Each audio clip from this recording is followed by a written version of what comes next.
ഗീതാനെ കുറിച്ച് ഡോക്ടർ മുരളിയുടെ ഈ തിരുവനന്തപുരം മകൻ്റെ ഒരു അനുസ്മരണമുണ്ട്. അദ്ദേഹം അതിൽ പറയുന്നത് ഈ വല്യത്താൻ ഒരിക്കലും ചോദിച്ചത്രേ, കേരളത്തിൽ കാറ്റുവീഴ്ചയുണ്ടായിട്ട് പാതി തെങ്ങുകളൊക്കെ നശിച്ചു പോകുന്നു. ഇതുപോലെ യുവാക്കളിൽ കൂടുതൽ ഹൃദയ സ്തംഭനം ഉണ്ടായിട്ട് മരിച്ചു പോകുന്നു. ഇത് തമ്മിൽ എന്തെങ്കിലും ബന്ധങ്ങളുണ്ടോ? നമ്മുടെ മണ്ണിലെ ചില ഘടകങ്ങളുടെ കുറവ് കൊണ്ടാണ് ഈ തെങ്ങിന് ഇത് സംഭവിക്കുന്നത്, പ്രതിരോധം നഷ്ടപ്പെടുന്നതെന്ന് പറയുന്ന പോലെ പ്രകൃതിയിൽ നിന്ന് വേറിട്ടതല്ല മനുഷ്യൻ എന്നുള്ളത് കൊണ്ട് ഇതിൻ്റെ ഒരു ഗവേഷണം നടത്തുകയും അത് കണ്ടെത്തുകയും ചെയ്താൽ ഈ ചികിത്സ ഒരു പക്ഷേ എളുപ്പമായേനെ എന്ന് വല്യത്താൻ പറഞ്ഞതായിട്ട് അദ്ദേഹം പറയുന്നുണ്ട്. പിന്നെ നമ്മൾ ഈ അതിൽ തന്നെ ഒരു കാര്യം, ഈ മനുഷ്യൻ്റെ പ്രകൃതി കഫം പിത്തം വാദമെന്ന് പറയും, ഇത് പ്രകൃതിയിൽ എല്ലാത്തിനും ബാധകമായിരിക്കും. ആയുർവേദത്തിൽ അങ്ങനെ പറയുന്നുണ്ട് തോന്നുന്നു അല്ലേ? മനുഷ്യത്തിനും ബാധകമാണ്, മൃഗത്തിനും ബാധകമാണ്. അതെ. അപ്പോൾ അങ്ങനെ ഒരു ഹോളിസ്റ്റിക് ആയിട്ടുള്ള ഒരു കാഴ്ച, ഒരു ഫിലോസഫി ആണിത് എന്ന് എന്തുകൊണ്ടാണ് നമ്മുടെ തലമുറകളെ പഠിപ്പിക്കാൻ കഴിയാതെ പോയത്? നമുക്ക് നമ്മുടെ വിദ്യാർത്ഥികൾക്ക് ഇതിൻ്റെ ഒരു ഗൗരവം, ഇതിൻ്റെ ഒരു ആഴം ഇല്ലാതെ പോയതിൻ്റെ ഉത്തരവാദിത്വം ശരിക്കും ആയുർവേദ പ്രാക്ടീഷണർമാർ കൂടി ഇല്ലേ എന്നാണ് എഴുതുന്നത്. അപ്പോൾ ഇപ്പം തന്നെ ഞാനിപ്പോൾ സംസാരിക്കുമ്പോഴാണ് ഞാൻ ഈ ഒരു ഗ്രൂപ്പിനെ ഇങ്ങനെ ഫേസ് ചെയ്തിട്ട് ആയുർവേദ തത്വം വിശദീകരിക്കാൻ ഇത് ആദ്യമായിട്ട് എൻ്റെ ജീവിതത്തിൽ. ഇതിന് മുമ്പ് കാപ്പാട് ഒരിക്കലൊരു ആരോഗ്യ പാർലമെൻറ്റ് നടന്നിട്ടുണ്ടായിരുന്നു. അപ്പോൾ അതിൽ ആയുർവേദത്തെ പ്രതികരിച്ച് ഞാനും, കൃപാൽ ഡോക്ടറാണ് അലോപ്പതി സൈഡ്, മോഡേൺ മെഡിസിൻ്റേത്, സന്തോഷ് ഹോമിയോപ്പതി. അപ്പോൾ ഇവർ വന്ന സമയത്ത് ഞങ്ങൾ ഒരു സൗഹൃദത്തിൻ്റെ ഒരു ടോണിൽ സംസാരിച്ചപ്പം കൃത്യമായിട്ട് അവിടെ ഒരു കമ്മ്യൂണിക്കേഷൻ നടന്നു. ഞങ്ങൾ രസമായിട്ടത് നടത്താൻ പറ്റിയെന്നത്. അതേ സമയത്ത് ഇതിൽ ഈ സംവാദത്തിൻ്റെയും വിവാദത്തിൻ്റെയും സംഭവത്തിൽ നമ്മൾ പറയുന്ന ഒരു സാധനമുണ്ട്, തദ്വിദ്യ സംഭാഷ. അപ്പം സംഭാഷണമാണ് ഏത് അറിവിനെയും മുന്നോട്ട് കൊണ്ടുപോകുന്നത്. അപ്പോൾ അവിടെ വിഗൃഹ്യ സംഭാഷയുണ്ട്. അതാണ് ഈ പ്രശ്നങ്ങൾ ഉണ്ടാക്കുന്നത്, വിവാദങ്ങൾ അതാണ്. സംവാദത്തിൽ എന്താ വെച്ചാൽ നമ്മൾ സമ്യക്കായിട്ടുള്ള കാര്യങ്ങൾ പറയുകയും സമ്യക്കായ ഒരു തീരുമാനത്തിൽ എത്തുകയും ചെയ്യുമ്പം കൺക്ലൂഷൻസ് ഉണ്ട് അവിടെ, അതിനെ നമുക്ക് പ്രയോഗിക്കാൻ പറ്റും. അപ്പോൾ ഈ വിവാദങ്ങളിൽ എന്താ വെച്ചാൽ ആ വികർഷയാണ്, വിപരീതമായിട്ടും ഡാമേജിങ് ആയിട്ടുള്ള പ്രശ്നങ്ങളാണ് അവിടെ വരുന്നത്. അപ്പോൾ ഈ സംഭാഷണം ഒരിക്കലും പോസിറ്റീവായിട്ടില്ല. അപ്പോൾ ഇതിടെ ഈ ഒരു സോഷ്യോളജിക്കലായിട്ടുള്ള പല പ്രശ്നങ്ങൾ, ഇപ്പോൾ കോവിഡിൻ്റെ സമയത്ത് ഞങ്ങൾ സത്യത്തിൽ ഇപ്പോൾ ഒരു പ്രയോക്താവ് എന്നുള്ള എനിക്ക് ആദ്യത്തെ കുറച്ച് നാൾ നമുക്കൊരു വിഷമമുണ്ടായിരുന്നു, എങ്ങനെ വേണം ഇതിനെ സമീപിക്കുക. കാരണം കേൾക്കുന്നത് അറിവുകളുടെ ഒരു ബാഹുല്യമാണ്. അപ്പോൾ ജിത്തു കൃഷ്ണമൂർത്തിയൊക്കെ പറയേണ്ടതല്ലോ, ഫ്രീഡം ഫ്രം ദ നോൺ, അറിഞ്ഞതിൽ നിന്നുള്ളൊരു മോചനത്തിലേക്ക് നമുക്ക് എത്താൻ ഒരു കോപ്പപ്പ് അതിനൊരു സെറ്റിലാവാനുള്ളൊരു സമയം വേണ്ടി വന്നു. പക്ഷേ പിന്നീടൊക്കെ എൻ്റെ ജീവിതത്തിൽ എന്താ വെച്ചാൽ എനിക്ക് നന്നായിട്ട് ചികിത്സിക്കാനും പലതരത്തിലുള്ള വിഷമങ്ങൾ മാറ്റാനുള്ളത് സാധിച്ചു. അപ്പോൾ അതേപോലെ മറ്റ് പലതരത്തിലുള്ള അവസ്ഥകളും, ഇപ്പോൾ ഉദാഹരണത്തിന് ചിക്കുൻഗുനിയ വന്നു. അപ്പം നോക്കൂ, എൻ്റെ ജീവിതത്തിൽ ചിലപ്പോൾ ഏറ്റവും കൂടുതൽ രോഗികളുടെ എണ്ണം, അതൊരു വിജയം അല്ലെങ്കിലും നമുക്കൊരു സാറ്റിസ്ഫാക്ഷൻ കിട്ടുന്നൊരു സംഭവമാണല്ലോ. എൻ്റെ ജീവിതത്തിൽ ഞാൻ രാവിലെ 2 മണി തൊട്ട് 6 മണി വരെയുള്ള ക്ലിനിക്കിൽ രാവിലെ 11:30 പോകും, രാത്രി 10 മണി കഴിഞ്ഞിട്ടാണ് ഞാൻ തിരിച്ചു വരുന്നത്. പക്ഷേ എനിക്ക് ആ ഗ്രാമത്തിൽ നിന്നുള്ളൊരു ഫീഡ്ബാക്ക് എന്താ വെച്ചാൽ ജനങ്ങൾ പറഞ്ഞു, ആ ആളെ കാണിച്ചതൊക്കെ എല്ലാവർക്കും മാറിയിട്ടുണ്ട്, മറ്റവർക്കൊക്കെ വേറെയും പല ചികിത്സയൊക്കെ ആയിട്ട് ചികിത്സിക്കേണ്ടി വന്നു. അതിലെനിക്കൊരു കാരണം ഉണ്ടായത്, ഞാൻ എൻ്റെ ഒരു ജോലിക്കിടയിൽ കുറച്ചു കാലം വിദേശത്ത് പോയിട്ടുണ്ടായിരുന്നു. അപ്പോൾ അവിടെ ഒരു ആഫ്രിക്കൻ കൺട്രിയിലാണ്. അപ്പോൾ അവിടെ ആണ് ചിക്കുൻഗുനിയ ഇന്ത്യയിലേക്ക് വന്നത്. അപ്പോൾ എനിക്കൊരു കിട്ടിയ എക്സ്പോഷർ എന്തായിരുന്നു വെച്ചാൽ അവിടെ കൃത്യസമയത്ത് ഈ ചിക്കുൻഗുനിയെക്കുറിച്ച് പഠിക്കാനുള്ളൊരു അവസരം കിട്ടിയപ്പോൾ അതിവിടെ പ്രയോഗിക്കാൻ പറ്റി. അപ്പോൾ ഇവിടെ ഈ പ്രയോഗ തരത്തിൽ ഞാൻ ശ്രമിച്ച ആ ഇൻ്റഗ്രേഷൻ നമുക്കൊരു കലക്റ്റീവായിട്ട് സാമൂഹിക തലത്തിൽ നടന്നാലേ പരിഹരിക്കപ്പെടുന്നുള്ളതാണ് ഞാൻ അതിൽ മാഷോട് ഞാൻ പറയണത്. കാരണം എന്താ വെച്ചാൽ ഇവിടെ നമുക്ക് യൂണിവേഴ്സിറ്റികളിൽ എനിക്ക് വിഷമമുണ്ട്, ഞാനത് എൻ്റെ മനസ്സിൽ തുറന്നു പറയാൻ, സർവ്വവിധ ചർച്ചകളാണ്. ഈ PhD പഠനങ്ങളൊക്കെ തന്നെ റീസൈക്കിൾ സ്റ്റഡീസാണ് നമുക്കിതുവരെ നടക്കുന്നത്. നവീനമായ അല്ലെങ്കിൽ പുതിയ ഒരു ഭാവുകത്വത്തിൽ കാണാനോ പുതിയ സൊല്യൂഷൻസ്, പരിഹാരങ്ങൾ ഉണ്ടാക്കാനുള്ള ഗവേഷണങ്ങളോ നടക്കാത്ത ഒരു പരിമിതി നമ്മുടെ സാമൂഹിക വ്യവസ്ഥയിലുണ്ട്. അത് സമ്പത്തും ഒരു കാരണമാണ്. കാരണം കോളേജുകൾക്കൊക്കെ അതിന് വേണ്ടത്ര കൊടുക്കാനുള്ള സാഹചര്യം ഉണ്ടോ എന്നറിയില്ല. ഇപ്പോൾ ഇതുമായിട്ട് കൂട്ടി വായിക്കാൻ പറ്റും. നിങ്ങളുടെ ഒരു പ്രാക്ടീസിനെ പറ്റിയാണ് നിങ്ങൾ പറഞ്ഞു. ചിക്കുൻഗുനിയ വന്ന സമയത്ത് അല്ലെങ്കിൽ ഈ ഇറച്ചിവ്യാധികൾ വരുമ്പോഴും നിങ്ങൾ ചികിത്സിച്ചല്ലോ. ഇപ്പോൾ പൊതുജന ആരോഗ്യ ബില്ല് വന്നിട്ടുണ്ട് നമുക്ക്. 2021 ബില്ലിൽ ഇതിൻ്റെ അവകാശം മുഴുവൻ മോഡേൺ മെഡിസിൻ്റെ ആളുകൾക്ക് കൊടുത്തിരിക്കുന്നു. അത് നിങ്ങളെ ഒരു ബന്ദികളാക്കിക്കൊണ്ടാണ്. ഒരുപക്ഷെ ആയുർവേദത്തിൻ്റെയും മറ്റെല്ലാ മേഖലകളെയും ബന്ദിയാക്കിക്കൊണ്ട് ഇവർ മാത്രമേ ചെയ്യാവൂ എന്നുള്ള രീതിയിലായിരുന്നു ആ ബില്ല് ഓർഡിനൻസ് ആയിട്ടാണ് അന്ന് വന്നത്. പിന്നീട് അത് വീണ്ടും ചർച്ച കൂടാതെ നമ്മൾ നിയമസഭ പാസ്സാക്കിയതും അങ്ങനെ തന്നെയായിരുന്നു. പക്ഷെ അതിനെതിരായിട്ട് ആയുർവേദ രംഗത്തൊക്കെ ശ്രമിച്ചിട്ടുണ്ട്. പക്ഷേ അവിടെ എന്താണ് ശരിക്കും സംഭവിക്കുന്നത്? അല്ല, ഇതൊക്കെ തന്നെ ഒരു കൊളോണിയൽ മൈൻഡ് നമുക്കറിയാമല്ലോ. നമ്മുടെ ഈ ബ്യൂറോക്രസി എന്ന് നമ്മളിപ്പോൾ പറയുന്നത് എൻ്റെ വിഷയം അല്ലെങ്കിൽ കൂടെ എൻ്റെ ഒരു നിരീക്ഷണം നിരീക്ഷണം ഞാൻ ഷെയർ ചെയ്യാം. കാരണം എന്താ വെച്ചാൽ നമുക്ക് ഞാനൊരു വളരെ എനിക്കറിയില്ല അതെങ്ങനെയാണ് പറയേണ്ടതെന്നുള്ളത്. നമ്മൾ ഭരണകൂട വ്യവസ്ഥകൾ പലപ്പോഴും കൊളോണിയലായിട്ടുള്ള രീതികളെ നമ്മൾ അനുസന്ധാനം ചെയ്യാറായിരുന്നു. അതൊരു എളുപ്പമായി, പൈസ ഇല്ലാത്തതുകൊണ്ടാവാം. ക്യാപിറ്റലിൽ ചിലപ്പം ഭോപ്പാലിലാക്കിക്കൂടായിരുന്നോ? ഡൽഹിയിൽ ഓൾറെഡി കെട്ടിടമുണ്ട്, സൗകര്യമുണ്ട്, അവിടെ നമ്മൾ ക്യാപിറ്റലിൽ വെച്ചു എന്നുള്ളത് പോലെ നമ്മൾ പല നിഷ്കളങ്കാണോ അത്? അല്ല അതിലപ്പുറത്തുള്ള നിഷ്കളങ്കത ഇല്ലാതെയാണ് അവിടെ വരുന്നത്. അപ്പോൾ അവിടെ എന്തുകൊണ്ട് എന്താണെന്ന് വെച്ചാൽ ഈ സംഭവത്തിലുള്ള നമുക്കിപ്പം നിങ്ങൾ ഏറ്റവും കൂടുതൽ ആയുർവേദത്തിൻ്റെ ഡോക്യുമെൻറ്റേഷനോ അല്ലെങ്കിൽ ഒരു മ്യൂസിയം തരത്തിലുള്ള പ്രദർശനങ്ങൾ നടത്തുന്നത് ഇന്ത്യയിലല്ല ഉള്ളത്. വെൽക്കം ഇൻസ്റ്റിറ്റ്യൂട്ടിൻ്റെ മ്യൂസിയത്തിലാണ്, ലണ്ടനിലാണ്. അവിടെ അവർ എഴുതി വെച്ചിട്ടുണ്ട് ഫാദർ ഓഫ് പ്ലാസ്റ്റിക് സർജറി എന്ന് സുശ്രുതനെ പറ്റി എഴുതി വെച്ചിട്ടുണ്ട്, ചിത്രം വെച്ചിട്ടുണ്ട്. അപ്പോൾ ചിത്രം ഒരു സങ്കല്പ ചിത്രമാണ്. നമ്മൾ മെഡിക്കൽ കോളേജിലും ഉണ്ടായിരുന്നു. അത് ഒക്കെ വരുമല്ലോ, അവിടെ എന്ത് നടന്നു എന്നുള്ളത് ഇവിടെ വരും. അതിൻ്റെ ബാഹ്യതലത്തിൽ അനുകരിക്കാനുള്ള സംഭവമുണ്ട്. അപ്പോൾ ഇതേ സമയത്ത് നമ്മുടെ ബ്രിട്ടീഷ് ടൈമിലാണ് പൂനെയിൽ നടന്ന 1819 എൻ്റെ ഓർമ്മ, കൊല്ലം കൃത്യമായിട്ട് ഓർമ്മയില്ല. അവിടെ കവായി സാജി എന്ന് പറഞ്ഞിട്ടുള്ള ഒരു ക്ഷുരകനായിട്ടുള്ള ബാർബർ ജോലി ചെയ്യുന്ന ആൾ അവസാനത്തെ ബ്രിട്ടീഷ് ടൈമിൽ ഡോക്യുമെൻ്റ് ചെയ്തിട്ടുള്ള ഒരു സർജറി ചെയ്ത അദ്ദേഹമാണ്. അപ്പോൾ അദ്ദേഹം ബാർബറാണ്.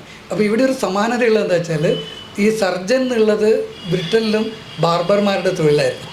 അതുകൊണ്ടാണ് ഈ നമ്മൾ FRCS ഉള്ള ആൾക്കാരെ ഡോക്ടർ എന്നല്ല പറയുക, മിസ്റ്റർ എന്നാണ്. കാരണം ബ്രിട്ടനിലുള്ള ആൾക്കാർ അത് സർജന്മാർ, ഇത് ബാർബർ സംഭവമായിരുന്നു ആ തരത്തിലുള്ള. അപ്പോൾ ഇവിടെ അതുപോലെ തന്നെ ഇതൊരു കോയിൻസിഡൻസ് ആണ്. ഈ പറഞ്ഞ ആൾ ഈ നാസോപ്ലാസ്റ്റി എന്ന് പറയുന്ന മൂക്കിന് ശിക്ഷ ഭയങ്കരമാണല്ലോ. അന്ന് പണ്ടൊക്കെ മൂക്ക് പിടിക്കാം. ഈ സാധനത്തിനെ തുടയെന്നുള്ള സാധനം വെച്ചിട്ട് കൃത്രിമമായ മൂക്കുണ്ടാക്കി. ഓക്കെ, ഇതിവിടെ അവസാനത്തേതാവാൻ കാരണം എന്താ വെച്ചാൽ നമുക്ക് അറിയാലോ, നമ്മുടെ ഈ നിസ്സഹകരണ പ്രസ്ഥാനം ആരംഭിക്കുന്നതിൽ ഏറ്റവും വലിയൊരു സാധനം തുണി ബഹിഷ്കരിക്കില്ല. മാഞ്ചസ്റ്ററിൽ നിന്നുള്ള തുണി ഇന്ത്യയിലേക്ക് എത്തിക്കുന്നതിൽ ബഹിഷ്കരിച്ചിട്ടാണ് ഗാന്ധിയുടെ ഒരു ദിവസമാണല്ലോ. കാരണം അപ്പോൾ അവിടെ നമ്മൾ ആ തുണി ഇതാവുന്ന പോലെ അവരെന്താ ചെയ്തത്, നമ്മുടെ തുണികളെ മാർക്കറ്റിൽ എത്തിക്കരുത്, അവരുടെ തുണീനെ ഇവിടെ ഉപയോഗിക്കണം എന്നുള്ള നിലയ്ക്ക് അറിവുകളും ഇവിടുത്തെ ടെക്നോളജിയും അവരുടേത് കൊണ്ടുവരാൻ വേണ്ടിയിട്ട് ശ്രമിച്ചു. അപ്പോൾ അതുകൊണ്ട് തന്നെ ആ മൈൻഡ് സെറ്റ് ഇപ്പോഴും നമ്മുടെ ഈ ബ്യൂറോക്രാറ്റ്സിന് ഉള്ളതുകൊണ്ടാണ് ഈ ആയുർവേദത്തിന് ഒരു പ്രസക്തി ഉണ്ട് എന്ന് പോലും അറിയാതെ. അതേസമയത്ത് നമ്മളിപ്പോഴും സ്റ്റാറ്റിസ്റ്റിക്സ് പറയണത് ആയുർവേദത്തിനാണ് ഏറ്റവും കൂടുതൽ 70%, അത് ചിലപ്പോൾ ഇപ്പോൾ കുറച്ചുകൂടെ കുറഞ്ഞുണ്ടാവും, 70% ജനസംഖ്യ ഇന്ത്യയിൽ ആയുർവേദം പോലത്തെ ചികിത്സോപാധികളാണ് സ്വീകരിക്കുന്നത്. 30% അതിനകത്ത് നമ്മുടെ വീട്ടിലെ മുത്തശ്ശി വൈദ്യം പോലും പെടും. എല്ലാം ഉണ്ട്. അതേസമയത്ത് കേരളത്തിൽ ഇതിൻ്റെ സ്റ്റാറ്റിസ്റ്റിക്സ് ജസ്റ്റ് ചെയ്താൽ ആയുർവേദത്തിൻ്റെ മൂലസ്ഥാനം എന്ന് അവകാശപ്പെടുമ്പോഴും 30% ആൾക്കാർ ആധുനിക ആയുർവേദവും 70% ആധുനിക വൈദ്യം. അപ്പോൾ നമ്മുടെ വിദ്യാഭ്യാസമാണ് അതിന് കാരണം പ്രധാനമായിട്ട്. അതെ, അപ്പം മെക്കാളെ ആയിരിക്കാം, മെക്കാളയുടെ ഭൂതം ആയിരിക്കാം. അല്ല കേരളത്തിലെ ശാസ്ത്രം എന്ന് പറയുന്നത് അതിലെന്താ അറിയോ, ആ ശാസ്ത്രത്തിൻ്റെ പ്രശ്നങ്ങൾ എന്താ വെച്ചാൽ ഇവിടെ നമ്മൾ ഈ മെക്കാളയുടെ റിപ്പോർട്ടൊക്കെ നമ്മൾ വായിക്കുമ്പോൾ മനസ്സിലാവുണ്ടല്ലോ, ഇവിടെ ഒരു നല്ലൊരു വ്യവസ്ഥ, സ്ട്രോങ് സിസ്റ്റം ഉണ്ട്, അതിനെ തകർക്കുകയുള്ളൂ എന്നുള്ളൊരു സമീപനത്തിൽ അദ്ദേഹം ഇൻട്രൊഡ്യൂസ് ചെയ്യുമ്പം ആ വിദ്യാഭ്യാസ ബോധത്തിൽ നിന്നുള്ള ഒരു പ്രശ്നം ഇന്ത്യയിൽ മൊത്തം ഉണ്ട്. കാരണം ബ്യൂറോക്രസി ഒരിക്കലും ഈ എന്താ പറയുക, സിംലയിലോ എവിടെയായിരുന്നു IAS നമ്മുടെ കേന്ദ്രത്തിൽ നിന്നുള്ള പടപ്പുകളാണ്. അപ്പോൾ അവർക്ക് ആ സിസ്റ്റം, അപ്പം സിംല പോലും ബ്രിട്ടീഷ് സിസ്റ്റത്തിൻ്റെ, ഞാൻ നേരത്തെ പറഞ്ഞ വാദത്തിൻ്റെ ഭാഗമാണ്. അവിടെ അവർ ഇൻസ്റ്റിറ്റ്യൂട്ട് വേറെ സ്ഥലത്തേക്ക് കൊണ്ടുവരാതെ അവരുടെ ഹോളിഡേ ക്യാമ്പിലുള്ള ജീവിതം പോലെയുള്ളൊരു സംഭവം. അപ്പോൾ അവർ മാത്രമാണ് ഇത് എഴുതുന്നത്. അപ്പോൾ ഇവിടെ വൈദ്യന്മാർ പോയിട്ട് റെപ്രസെൻ്റ് ചെയ്യുന്ന സമയത്ത് ഇവിടെ വേറെ നമ്മുടെ ഇതിൽ തന്നെ ഒരു വ്യത്യാസമുണ്ട് എനിക്ക് തോന്നുന്നു. ആദ്യ കാലത്തുള്ള നമ്മുടെ ഒരു 2 തലമുറ മുമ്പുള്ള ഡോക്ടർമാരെടുത്തു, CK രാമചന്ദ്രനാവട്ടെ, പൈലി ഡോക്ടറാവട്ടെ, പിന്നെ കൊയിലാണ്ടിയിലുള്ള END രാമചന്ദ്രൻ. കഴിഞ്ഞ ദിവസം രാമചന്ദ്രൻ എന്നോട് പറയുന്നത്, നിങ്ങൾ ഈ വാക്സിൻ ചെയ്തിട്ടുണ്ടായിരുന്നു കോവിഡ്? അപ്പോൾ ഞാൻ പറഞ്ഞു ചെയ്തിട്ടുണ്ട്, കാരണം ഒരു യാത്ര ഞാൻ ചെയ്തിട്ടില്ല. എന്ന് അദ്ദേഹം പറയും. ഞാൻ അത്ഭുതപ്പെട്ടു. കാരണം ഒരു വളരെ ഓത്തൻറ്റിക് ആയിട്ട് കൊയിലാണ്ടി ഗവൺമെൻറ് ആശുപത്രിയിലെ സൂപ്രണ്ടായിരുന്ന ഒരാളാണ്. ഞാനിത് ചെയ്തിട്ടില്ല, കാരണം ഇത് വിപണിയുടെ സമ്മർദ്ദം കൊണ്ടുണ്ടായതാണ് എന്ന് അദ്ദേഹം സംശയിക്കുന്നു. അപ്പോൾ ഈ തരത്തിലുള്ള സംഗതികൾ കേരളത്തിൽ യഥാർത്ഥത്തിൽ ചർച്ച ചെയ്യപ്പെടുന്നുണ്ട് ആരോഗ്യരംഗത്ത്. സമൂഹത്തിൻ്റെ ആരോഗ്യം കൂടിയാണ് നമ്മുടെ പ്രശ്നം. അപ്പോൾ ഈ രീതിയിലേക്ക് ഇത്തരം ചർച്ചകൾ വികസിപ്പിച്ച് കൊണ്ടുപോകുന്നതിൽ വലിയ പങ്ക് വഹിക്കേണ്ടത് ഈ പാരമ്പര്യേതരം എന്നാണെന്ന് തോന്നുന്നു. പാരമ്പര്യമായിട്ടാണെങ്കിൽ പോലും നമ്മളിപ്പോൾ ഈ പറയുന്നത് അല്ലേ, നോൺ കൺവെൻഷണൽ എന്നാണ് പറയുക. യഥാർത്ഥത്തിൽ അതൊരു രസമാണ്. ആ സൗരോർജ്ജത്തിനെയും നമ്മൾ എങ്ങനെയാണ് പറയുന്നത്, യഥാർത്ഥത്തിൽ അതാണ് നമുക്ക് യഥാർത്ഥത്തിൽ. പക്ഷേ അങ്ങനെയുള്ള ആളുകൾ ഈ രംഗത്തേക്ക് ഈ ചർച്ചകളെ മുന്നോട്ട് കൊണ്ടുവരേണ്ട ആവശ്യമില്ല. ഇപ്പോൾ ഉദാഹരണത്തിന് ഇപ്പോൾ ഏറ്റവും അവസാനം നമ്മൾ കേൾക്കുന്നത് കോവിഡിനെതിരായിട്ടുള്ള വാക്സിനുകൾ കമ്പനികളുടെ സമ്മർദ്ദം മൂലം അല്ലെങ്കിൽ ഒരു വലിയ വ്യവസായ ലോകത്തിൻ്റെ ഒരു സമ്മർദ്ദത്തിൽ വന്നതാണ്. അതിൽ സംശയിക്കുന്നു ഇപ്പോൾ ലോകം. അത് ചെയ്ത് അപകടമായി പോയി എന്ന് പറയുന്ന ഒരുപാട് രാഷ്ട്രങ്ങളുണ്ട്. അപ്പോൾ ഈ പബ്ലിക് ഹെൽത്ത് സംഭവത്തിൽ തന്നെ ശ്രദ്ധിച്ചാൽ കേൾക്കപ്പെടാതെ പോകുന്ന ശബ്ദങ്ങൾ എന്നുള്ളതൊരു നമ്മുടെ ഒരു വിഷയമാണ്. കേൾക്കപ്പെട്ടിട്ടില്ല എന്നുള്ളതുകൊണ്ട് അത് സത്യമല്ലാതാവുന്നില്ല, അത് സ്വീകരിക്കപ്പെടേണ്ടതല്ല എന്നുള്ളതാണ്. പക്ഷേ ഇവിടെ നമുക്ക് അങ്ങനെ ഒരു പ്രശ്നമുണ്ട്. ഈ എപ്പോഴും നമുക്ക് പാർശ്വവൽക്കരിക്കപ്പെടുന്നത്. അപ്പോൾ ഇവിടെ ഈ നോളജ് സിസ്റ്റത്തിലും ആ തരത്തിലൊരു പ്രശ്നം നമ്മൾ അനുഭവിക്കുന്നുണ്ട്. അപ്പോൾ ഈ ആയുർവേദത്തിനുള്ള സംഭവം, അപ്പോൾ ഇതിൽ ആ എഴുതി ചേർത്ത സെക്രട്ടറി പോലും ചിലപ്പോൾ രോഗം വന്ന് ചികിത്സ എടുത്താലായിരിക്കും ഇതിങ്ങനെയാണെന്നുള്ളത്. അപ്പോൾ ഇവിടെ ഇപ്പം നമുക്ക് തിരിച്ച് നമുക്ക് MS വല്യത്താനിലേക്ക് എത്തുമ്പം അദ്ദേഹം ഇത് വായിക്കുന്ന സമയത്ത് വരെ അദ്ദേഹം ആ ഡോഗ്മയിലാണുള്ളത്. മോഡേൺ മെഡിസിനാണ് ശരി എന്നുള്ള ഡോഗ്മയിൽ തന്നെയാണ് നിൽക്കുന്നത്. പക്ഷെ അദ്ദേഹം കൈകാര്യം ചെയ്യുന്നത് സർജറി എന്നുള്ള ഒരു പ്രവൃത്തിയാണ്, മെഡിസിൻ അല്ല അവിടെ ഉള്ളത്. അപ്പോൾ അതിൻ്റെ അപ്രമാദിത്വം, കാരണം സർജറി സുശ്രുതൻ ചെയ്താലും MS വല്യത്താൻ ചെയ്താലും XY ഡോക്ടർ ചെയ്താലും സഹായം മാത്രം മതി അവിടെ അല്ലേ ഇപ്പോഴത്തെ. അപ്പോൾ അതും കൂടെ നമുക്ക് ഇപ്പം ഈ നേരത്തെ നമ്മൾ ഒന്നുകൂടെ ഇൻട്രസ്റ്റിംഗ് ആണ് പൂനെയിലെ കഥ പറയാം.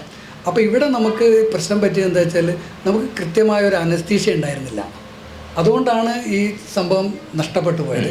വേറൊരു ചരിത്രവശം കൂടെ ഉള്ളത്, ആദ്യകാലത്ത് മദ്യം കൊടുക്കായിരുന്നു. പക്ഷെ അവിടെയാണ് അടുത്ത ഇതിൽ ബുദ്ധമതത്തിൻ്റെ അതിപ്രസരം ഇവിടെ വന്നു കഴിഞ്ഞപ്പം, അതിപ്രസരമല്ല സാന്നിധ്യം വന്ന സമയത്ത് അവർക്ക് അഹിംസ എന്നുള്ളൊരു വാദത്തിൽ രോഗിയെ വേദനിപ്പിക്കുക എന്നുള്ളൊരു വിഷയം കൊണ്ട് ശസ്ത്രക്രിയനെ അവർ പ്രൊമോട്ട് ചെയ്തില്ല. ഭഗന്തരം എന്ന് പറഞ്ഞ ഫിസ്റ്റുല വന്നിട്ടാണ് ബുദ്ധൻ്റെ വിഷമങ്ങൾ അതാണ്.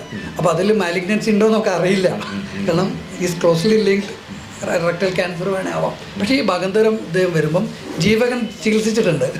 അപ്പോൾ ഇവിടെ അതിന് ശസ്ത്രക്രിയയാണ്, കാരണം കീറിയെടുത്തു കഴിഞ്ഞാൽ വേദന സഹിക്കണം. അപ്പോൾ ഈ തരത്തിലുള്ള ആ അഹിംസാവാദം കൊണ്ട് എന്തായി അവർ പ്രൊമോട്ട് ചെയ്തില്ല ആയുർവേദത്തെ ശസ്ത്രക്രിയയെ. അപ്പം ബ്രിട്ടീഷുകാർ പിന്നീട് എന്ത് ചെയ്തു, ആ മാഞ്ചസ്റ്റർ തുണി നെയ്ത്തിന് ഇവിടുത്തെ തുണി ഉപയോഗിക്കാൻ പാടില്ല എന്ന് പറഞ്ഞിട്ടാണല്ലോ തീയിലിടുന്നത് വരുന്നത്. ലീഗലൈസ് ചെയ്തു അതിനെ, ഇവിടുത്തെ ഉപയോഗിക്കാൻ പറ്റില്ല എന്നുള്ളത്. അപ്പോൾ ഇവിടെ ആയുർവേദ ശസ്ത്രക്രിയ ചെയ്യാൻ പാടില്ല, ഇന്നെന്ന മരുന്നുകൾ ചെയ്യാൻ പാടില്ല, അന്നത് പാടില്ല എന്നുള്ള ഒരു ലീഗൽ കൊണ്ടുവന്നു. അപ്പോൾ അതുകൊണ്ട് എന്തുണ്ടായി എന്ന് പറഞ്ഞു കഴിഞ്ഞാൽ ആ പ്രയോഗത്തിൻ്റെ ഒരു തുടർച്ച നഷ്ടപ്പെട്ടു പോയി. അപ്പോൾ അതുകൊണ്ടാണ് ഇങ്ങനെയുള്ള ഇമ്പോസ് ചെയ്തെല്ലാം മരുന്ന്. ഇപ്പം ഞാൻ കൈകാര്യം ചെയ്യുന്ന ഔഷധ സിസ്റ്റം പുസ്തകത്തിലുണ്ടല്ലോ, അതൊരു പ്രയോഗശാസ്ത്രം എന്നുള്ളത് ഉപയോഗിക്കുക എന്നുള്ള ശാസ്ത്രം മാത്രമാവുകയും മറ്റേത് പ്രയോഗിക്കുക എന്നുള്ളത് ശിഷ്യൻ്റെ കൂടെ നിന്ന് അനുവദിക്കപ്പെട്ടുള്ള ക്ഷാര ചികിത്സ പോലും നിലച്ചു പോയിട്ടില്ലേ? അതിലെന്താ വെച്ചാൽ പിന്നീട് അതിനെ വികസിപ്പിക്കപ്പെടുകയാണ് ചെയ്തതാണ്. പിന്നീട് അത് കൂടുതലുണ്ടായത്. കാരണം ചില ഇൻസ്പിറേഷൻ നമുക്കിപ്പോൾ ഇപ്പം മാഷ് പറഞ്ഞ ക്ഷാരകർമ്മം എന്ന് പറയുന്ന ഒരു ചികിത്സയുണ്ട്. ഈ ഫിസ്റ്റുല മലദ്വാരത്തിൻ്റെ അടുത്തുള്ള ഒരു ട്രാക്റ്റ്, ഒരു കുരു ഉള്ളിൽ വന്ന് കുരു പൊട്ടിയിട്ട് കുടലിലേക്കും തുറക്കാം പുറത്തേക്കും തുറക്കാം. അപ്പോൾ എന്തുണ്ടായി, കുടലിനെ ബൈപ്പാസ് ചെയ്യുന്ന ഒരു ബൈപ്പാസ് അവിടെ സൃഷ്ടിക്കപ്പെട്ടു.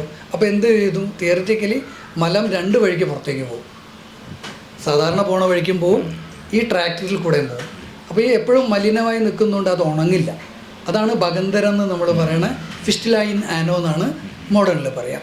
അപ്പോൾ അതിന് നമുക്ക് കൊല്ലം എനിക്ക് ഓർമ്മയില്ല, 1900 20-ാം നൂറ്റാണ്ട് തന്നെയാണ് പൂനെയിലോ ബനാറസിലോ മറ്റുള്ളൊരു ഡോക്ടർ, അൺഫോർച്ചുനേറ്റ്ലി അതും പറയാൻ എനിക്ക് പേര് കിട്ടുന്നില്ല.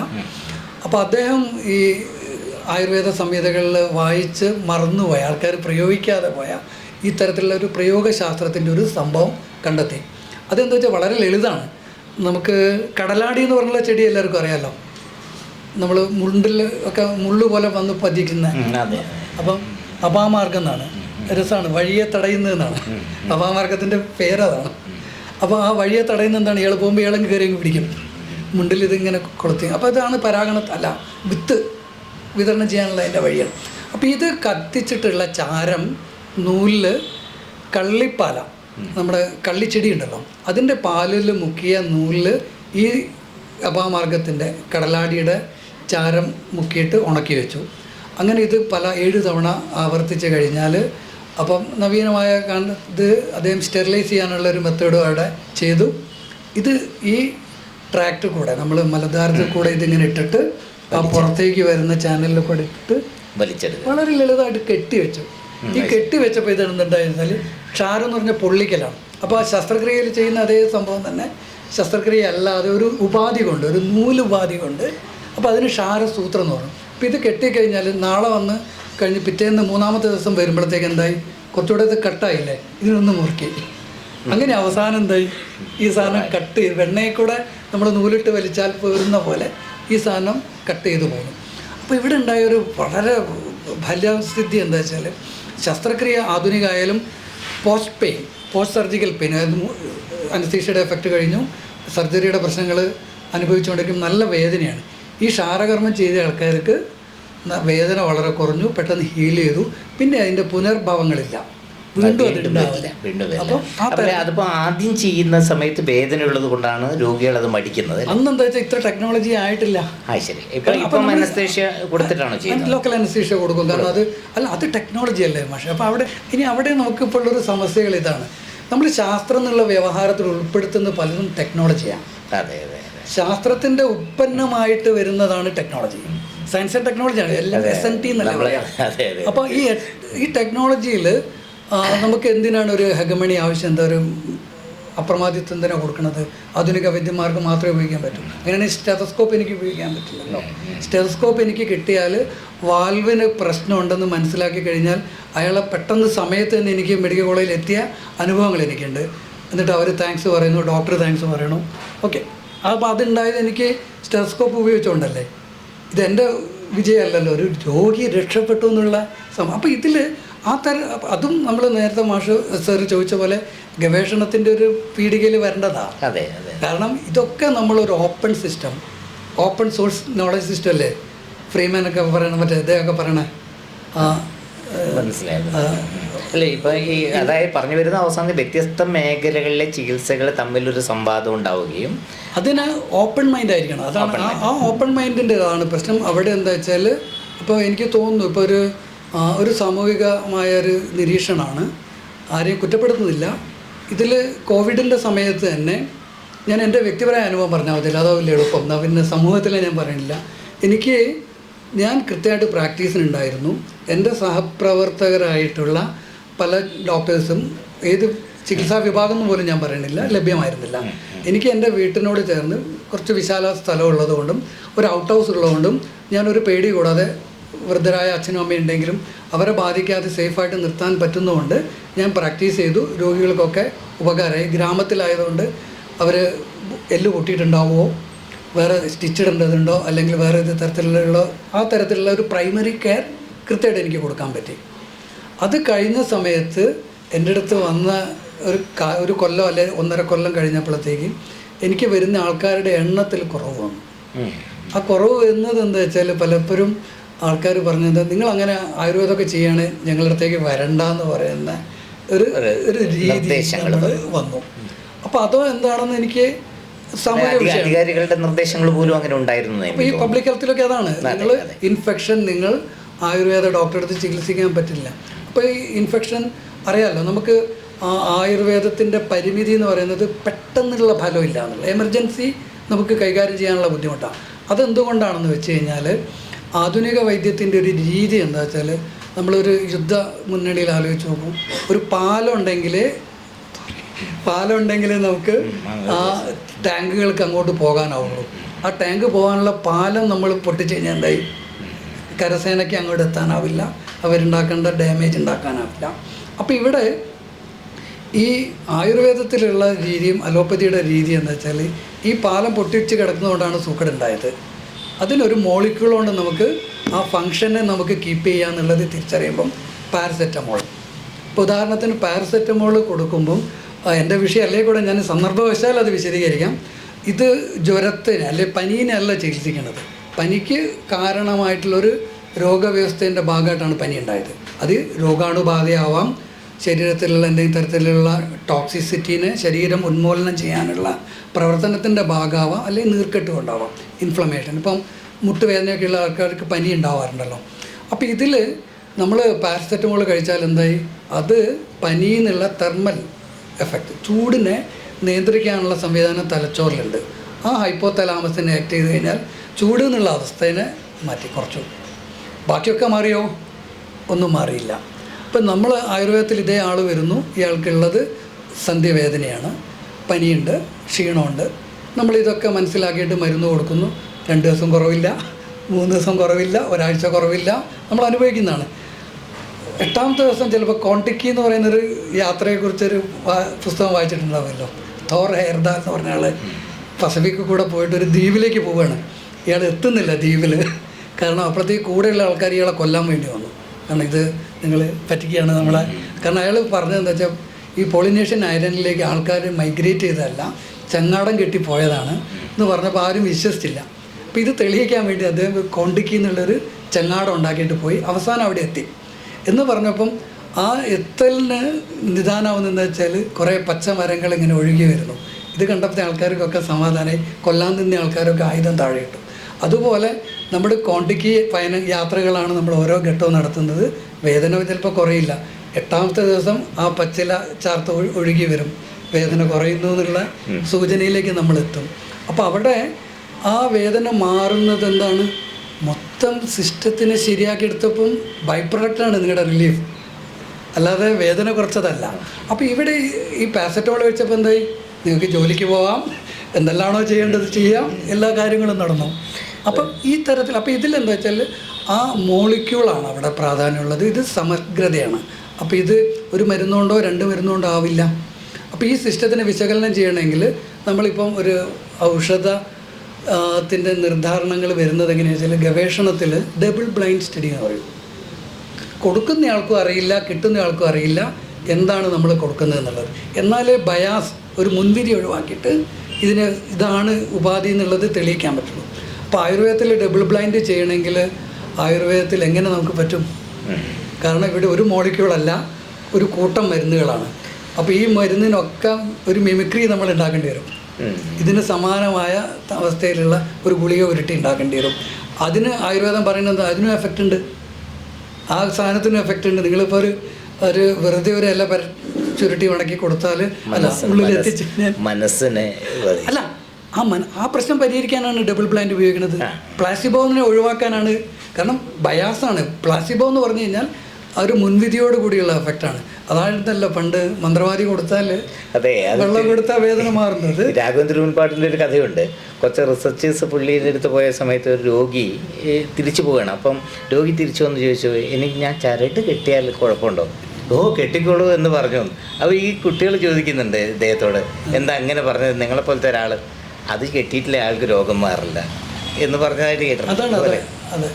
അപ്പോൾ ഇതിൽ അതെ. അപ്പോൾ ഇവിടെ നമുക്ക് ഈ ഡബിൾ ബ്ലൈൻഡ് ഞാൻ നേരത്തെ മെത്തഡോളജിയിലേക്കും കൂടി ഒന്ന് ലിങ്ക് ചെയ്താണ്. എനിക്കൊരു പഠിപ്പിക്കുന്ന ഒരു രീതിയുടെ ഒരു അഭാവം ഉണ്ടാവാം, ക്ഷമിക്കണം. അപ്പോൾ ഞാൻ നേരത്തെ ചോദ്യമൊക്കെ മനസ്സിലുണ്ട്. അപ്പോൾ അവിടെ നമുക്ക് ഈ ഗവേഷണത്തിലുള്ളൊരു വിഷമം എന്താ വെച്ചാൽ, നമുക്കിപ്പം ഒരു അരിഷ്ടം കൊടുത്തിട്ടുണ്ടെങ്കിൽ സമാനമായ ഒരു ന്യൂട്രൽ അരിഷ്ടം ഉണ്ടാക്കിയാലേ ഡബിൾ ബ്ലൈൻഡ് ചെയ്യാൻ പറ്റുള്ളൂ. ഞാൻ റിസർച്ചിൻ്റെ ഒരു വിഷമം പറയുകയാണ് ഇവിടെ, അതിൻ്റെ ഒരു ബുദ്ധിമുട്ട്. അപ്പോൾ ഇതുപോലെ നമ്മൾ ഗുളിക, അപ്പോൾ ഇത് അവിടെ നമുക്ക് ഒരു മോളിക്യൂൾ അടങ്ങിയ ഒരു മരുന്നിനെ പറ്റി മാത്രം ബോധർ ചെയ്യേണ്ട സ്ഥലത്ത് ഇവിടെ ഒരു കൂട്ടം മരുന്നുകളെ കുറിച്ച് ചെയ്യണം. അപ്പോൾ ഇതെങ്ങനെ ബ്ലൈൻഡ് ചെയ്യും? അതെ, ഈ ഡബിൾ ബ്ലൈൻഡ് എന്നുള്ള ആശയം മനസ്സിലായല്ലോ. കൊടുക്കുന്നയാൾക്കും അറിയില്ല, കിട്ടുന്നയാൾക്കും അറിയില്ല. മറ്റേത് കൊടുക്കുന്നയാൾക്ക് അറിയാം എന്നതാ സംഭവിക്കുന്നത്. അതെ. അപ്പോൾ അത് ചിലപ്പം ബയാസ് ഉണ്ടാക്കും. അപ്പോൾ ഇവിടെ അപ്പോൾ ഇതേപോലെയാണ് റിസർച്ച് മെത്തഡോളജിയിൽ. ഇനി ഇതിൽ വേറൊരു കാര്യമുണ്ട്. നമുക്കിവിടെ സ്റ്റാറ്റിസ്റ്റിക്സ് എന്ന് പറഞ്ഞൊരു സാധനം വളരെ ഡ്രൈ ആയിട്ടുള്ളൊരു ഏരിയ അല്ലേ. ഇപ്പോൾ സ്റ്റാറ്റിസ്റ്റിക്സ് ആണ് എല്ലാ അടിസ്ഥാനം. ഒരു മരുന്ന് വിജയിക്കുന്നുണ്ടോ അല്ല ഒരു ചികിത്സാ രീതി വിജയമാണോ എന്നുള്ളത്. ഡെമോഗ്രാഫിക് സ്റ്റഡി, ജനങ്ങളുടെ ലക്ഷക്കണക്കിന് ആൾക്കാർക്ക് കൊടുത്തു. അത് ഇന്ന ഗുണം കിട്ടി, ഇത്ര ആൾക്ക് ഗുണം കിട്ടി, ഇത്ര ആൾക്ക് അത് മോഡേൺ മെഡിസിൻ ഉണ്ട്, അല്ല, ആയുർവേദത്തിനില്ല. ആയുർവേദത്തിനുണ്ട്. അതല്ലാണ്ട് എങ്ങനെയാണ് ഇത് ശാസ്ത്രം ഇവിടെ ഡെവലപ്പ് ചെയ്തത്? ആലോചിച്ച് നോക്കൂ. ഇപ്പം നിങ്ങൾ ഒരു ഡാറ്റ ചോദിച്ചാൽ ഇപ്പോൾ ഇത്ര ആളുകളെ ചികിത്സിച്ചു, ഇത്ര ആളുകൾ ഈ കോവിഡ് വിമുക്തരായി എന്നുള്ള ഒരു കണക്കെടുക്കുമ്പോൾ ആയുർവേദത്തിന് അങ്ങനെ ഒരു ഡാറ്റ മുന്നോട്ട് വയ്ക്കാനുണ്ടോ? അതിലുള്ള അതാ പറഞ്ഞു തന്നത്. ഇപ്പം നമ്മളിപ്പം നോക്കൂ, ഈ കോഡിഫൈഡ് ആയിട്ടുള്ള നമ്മളിപ്പം കുന്നിക്കുരു എന്ന് പറഞ്ഞൊരു സാധനം വിഷമാണ് എന്നുള്ളത് എങ്ങനെയായിരിക്കും ആ അറിവ് സമൂഹത്തിലെത്തിയത്? അനുഭവിച്ചിട്ടുണ്ട്. ആ അനുഭവത്തിനൊരു ഡെമോഗ്രാഫിയിൽ ഒരു എന്താ പറയുക, ഒരു ജനസമൂഹത്തിൽ ഇത്ര പേരത് കഴിച്ചു, ഇത്ര പേര് മരിച്ചിട്ടുണ്ടാവും. ആ ഒരു നിരീക്ഷണത്തിൽ നിന്നല്ലേ അത് വിഷമാണോ ഭക്ഷ്യയോഗ്യമാണോ എന്നുള്ളൊരു ആശയം ഉരുത്തിരിയുന്നത്. കാരണം ഇപ്പോൾ ഉദാഹരണത്തിന് ഇപ്പം ഇവിടെ നമ്മൾ ആയിരക്കണക്കിന് ചെടികൾ ഉപയോഗിക്കുന്നുണ്ടെങ്കിൽ എത്ര ജീവത്യാഗങ്ങൾ അതിന് വേണ്ടിയിട്ടുണ്ടായിട്ടുണ്ടാവും. കാരണം ഈ ഇല കഴിച്ചു, അയാൾ ചിലപ്പം മരിച്ച ആടിനെ മേയ്ക്കാൻ പോയ ആളായിരിക്കാം. ഈ ചെടി നല്ല രസം കണ്ടപ്പോൾ, കായ കണ്ടപ്പോൾ നല്ല മനോഹരം, അതെടുത്ത് തിന്നു. അയാൾ ഒറ്റയ്ക്കായിരുന്നു, അയാൾ മരിച്ചു വീണു.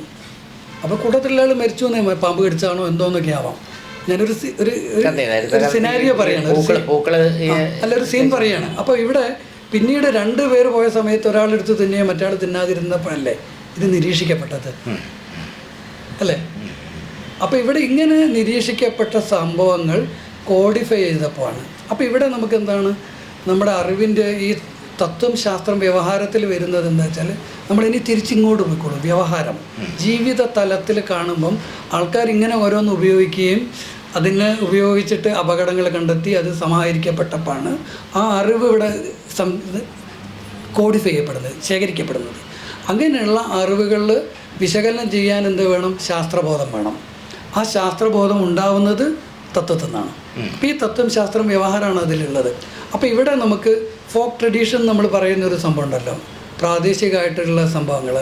അപ്പോൾ അവിടെ ശാസ്ത്രത്തിൻ്റെ പ്രതിഫലനം അവിടെ ഉണ്ട്, പക്ഷെ അവർ മുഴുവൻ ശാസ്ത്രത്തിൻ്റെ കയ്യാളല്ല. ഇപ്പോൾ ഉദാഹരണത്തിന് മഞ്ഞപ്പിത്തം മാത്രം ചികിത്സിക്കുന്ന ആൾക്കാരുണ്ടാവുമല്ലോ, അവർക്ക് അവിടെ ഈ മഞ്ഞപ്പിത്തത്തിനുള്ളൊരു മരുന്ന് കുടുംബപരമായിട്ട് ഉപയോഗിക്കുന്നതാവാം, അല്ലാത്ത കിട്ടിയതാവാം, ഒരു ഗുരു പറഞ്ഞതാവാം.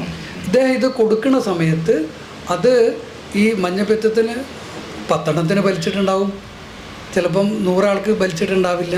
ഇതെങ്ങനെ ഡിസ്പേഴ്സ് ചെയ്യുന്നു എന്നുള്ളതിനനുസരിച്ചിരിക്കും സമൂഹം അതിനെ വാല്യൂ ചെയ്യുന്നത്. ഈ 10 ആൾ ഒരുമിച്ച് വന്ന് മരിച്ചു പോയിട്ടുണ്ടെങ്കിൽ എന്തായി? അപ്പോൾ പറഞ്ഞ ആ സ്റ്റാറ്റിസ്റ്റിക്സിൻ്റെ പദ്ധതി ഇവിടെ ഉണ്ട്. അത് ആധുനികമായൊരു ശാസ്ത്രമായിട്ട് സ്റ്റാറ്റിസ്റ്റിക്സ് എന്നുള്ളത്. അപ്പോൾ അതിൽ എനിക്ക് ചേർക്കാനുള്ള ഒരു പോയിന്റും കൂടെ ഉണ്ട്. ഈ ശാസ്ത്രം വെറും ഡ്രൈ ആയിട്ടുള്ള കണക്കുകളല്ലാതെ നമുക്ക് ക്വാളിറ്റി അനാലിസിസ് ഉണ്ടല്ലോ. ഇപ്പോൾ ക്വാണ്ടിഫൈ ചെയ്യാൻ പറ്റുമോ? നിങ്ങൾക്ക് വേദന എന്നുള്ളത് നിങ്ങൾക്ക് എത്രയാണെന്നുള്ളത് നിങ്ങൾ പറഞ്ഞാൽ മാത്രമേ മനസ്സിലാവുള്ളൂ. എനിക്ക് 90 വേദനയുണ്ട് നിങ്ങളൊരിക്കലും പറയില്ല, 10 വേദനയുള്ളൂ നിങ്ങൾ പറയില്ല. അപ്പോൾ അതിനെ ഞാൻ ബാഹ്യമായ ലക്ഷണങ്ങളെ വെച്ചിട്ട് അതിനെ ഇൻഫർ ചെയ്യാണ്, ഊഹിക്കുകയാണ്. അപ്പോൾ ഊഹ മാത്രമാണ് വേദന എനിക്ക്. അപ്പോൾ ഇതിന് നമുക്ക് വേണമെങ്കിൽ ഒരു ടെക്നോളജി കൊണ്ടുവന്നു കഴിഞ്ഞാൽ നാളെ വന്നുകൂടായില്ല. ഓക്കെ, ഈ മെഷീൻ കണക്ട് ചെയ്തപ്പോഴത്തേക്ക് okay you have 10 degree pain അല്ലെങ്കിൽ 20 ഡിഗ്രി പെയിൻ, കോസോളജി എന്നൊക്കെ പറഞ്ഞിട്ടുള്ള സംഭവങ്ങൾ വരുന്നുണ്ട്. അപ്പോൾ അവിടെ നമ്മൾ ഒബ്ജക്റ്റിഫൈ ചെയ്യാണ് ചെയ്യുന്നത്. അപ്പോൾ ഇവിടെ വ്യക്തിനിഷ്ഠമായ അനുഭവം ഒബ്ജക്റ്റ് ചെയ്യാവുന്ന തരത്തിൽ, ഇപ്പോൾ പ്രമേഹത്തിന് അതല്ല ചെയ്തത്. ഇപ്പോൾ ആയുർവേദം പ്രമേഹത്തിന് മനസ്സിലാക്കുന്നത് ലക്ഷണങ്ങൾ വെച്ചിട്ടാണ്. എന്താണ് പറയണത്? മൂത്രമൊഴിക്കാൻ കൂടുക, പിന്നെ മുറിവ് വന്ന ഉണങ്ങാൻ വിഷമം, ക്ഷീണം, ഇത് വന്നു കഴിഞ്ഞാൽ പ്രമേഹമാണെന്ന് നമ്മൾ ഊഹിക്കുന്നു. ഇപ്പോൾ ആധുനികമായ കാലത്ത് നിൽക്കുമ്പോൾ നമ്മൾ ടെക്നോളജി അതിനെന്ത് സംവിധാനം കൊണ്ടുവന്നു. ഇതിലുള്ള ഷുഗറിനെ നമുക്ക് ബ്ലഡോ യൂറിനൊക്കെ പരീക്ഷിച്ച് കഴിഞ്ഞാൽ ഇത്രയാണ് എന്നുള്ള ഉപാധി കണ്ടെത്താൻ പറ്റും. അപ്പോൾ പണ്ടൊരു ടെസ്റ്റ് ഉണ്ട്, മൂത്രം പരിശോധിച്ച് കഴിഞ്ഞാൽ blue, green, yellow, orange, red. ഇപ്പോൾ കാലാവസ്ഥയുടെ കാലത്ത് നമുക്ക് എല്ലാവർക്കും അറിയാമല്ലോ. അപ്പോൾ ബ്ലൂ, ഗ്രീൻ, യെല്ലോ, ഓറഞ്ച്, റെഡാണ്. അപ്പോൾ റെഡാണ് ഏറ്റവും കൂടുതൽ ഷുഗർ ഉണ്ട് എന്നുള്ളത് അറിഞ്ഞു. അപ്പോൾ ഇവിടെ ഈ രക്തത്തിനെ ക്വാണ്ടിഫൈ ചെയ്യാനുള്ളൊരു മെത്തേഡ് ആ ടെക്നോളജി കൊണ്ടുവന്നപ്പോൾ എന്തായി? കാര്യങ്ങൾ എളുപ്പമായി, വ്യക്തമാണല്ലോ.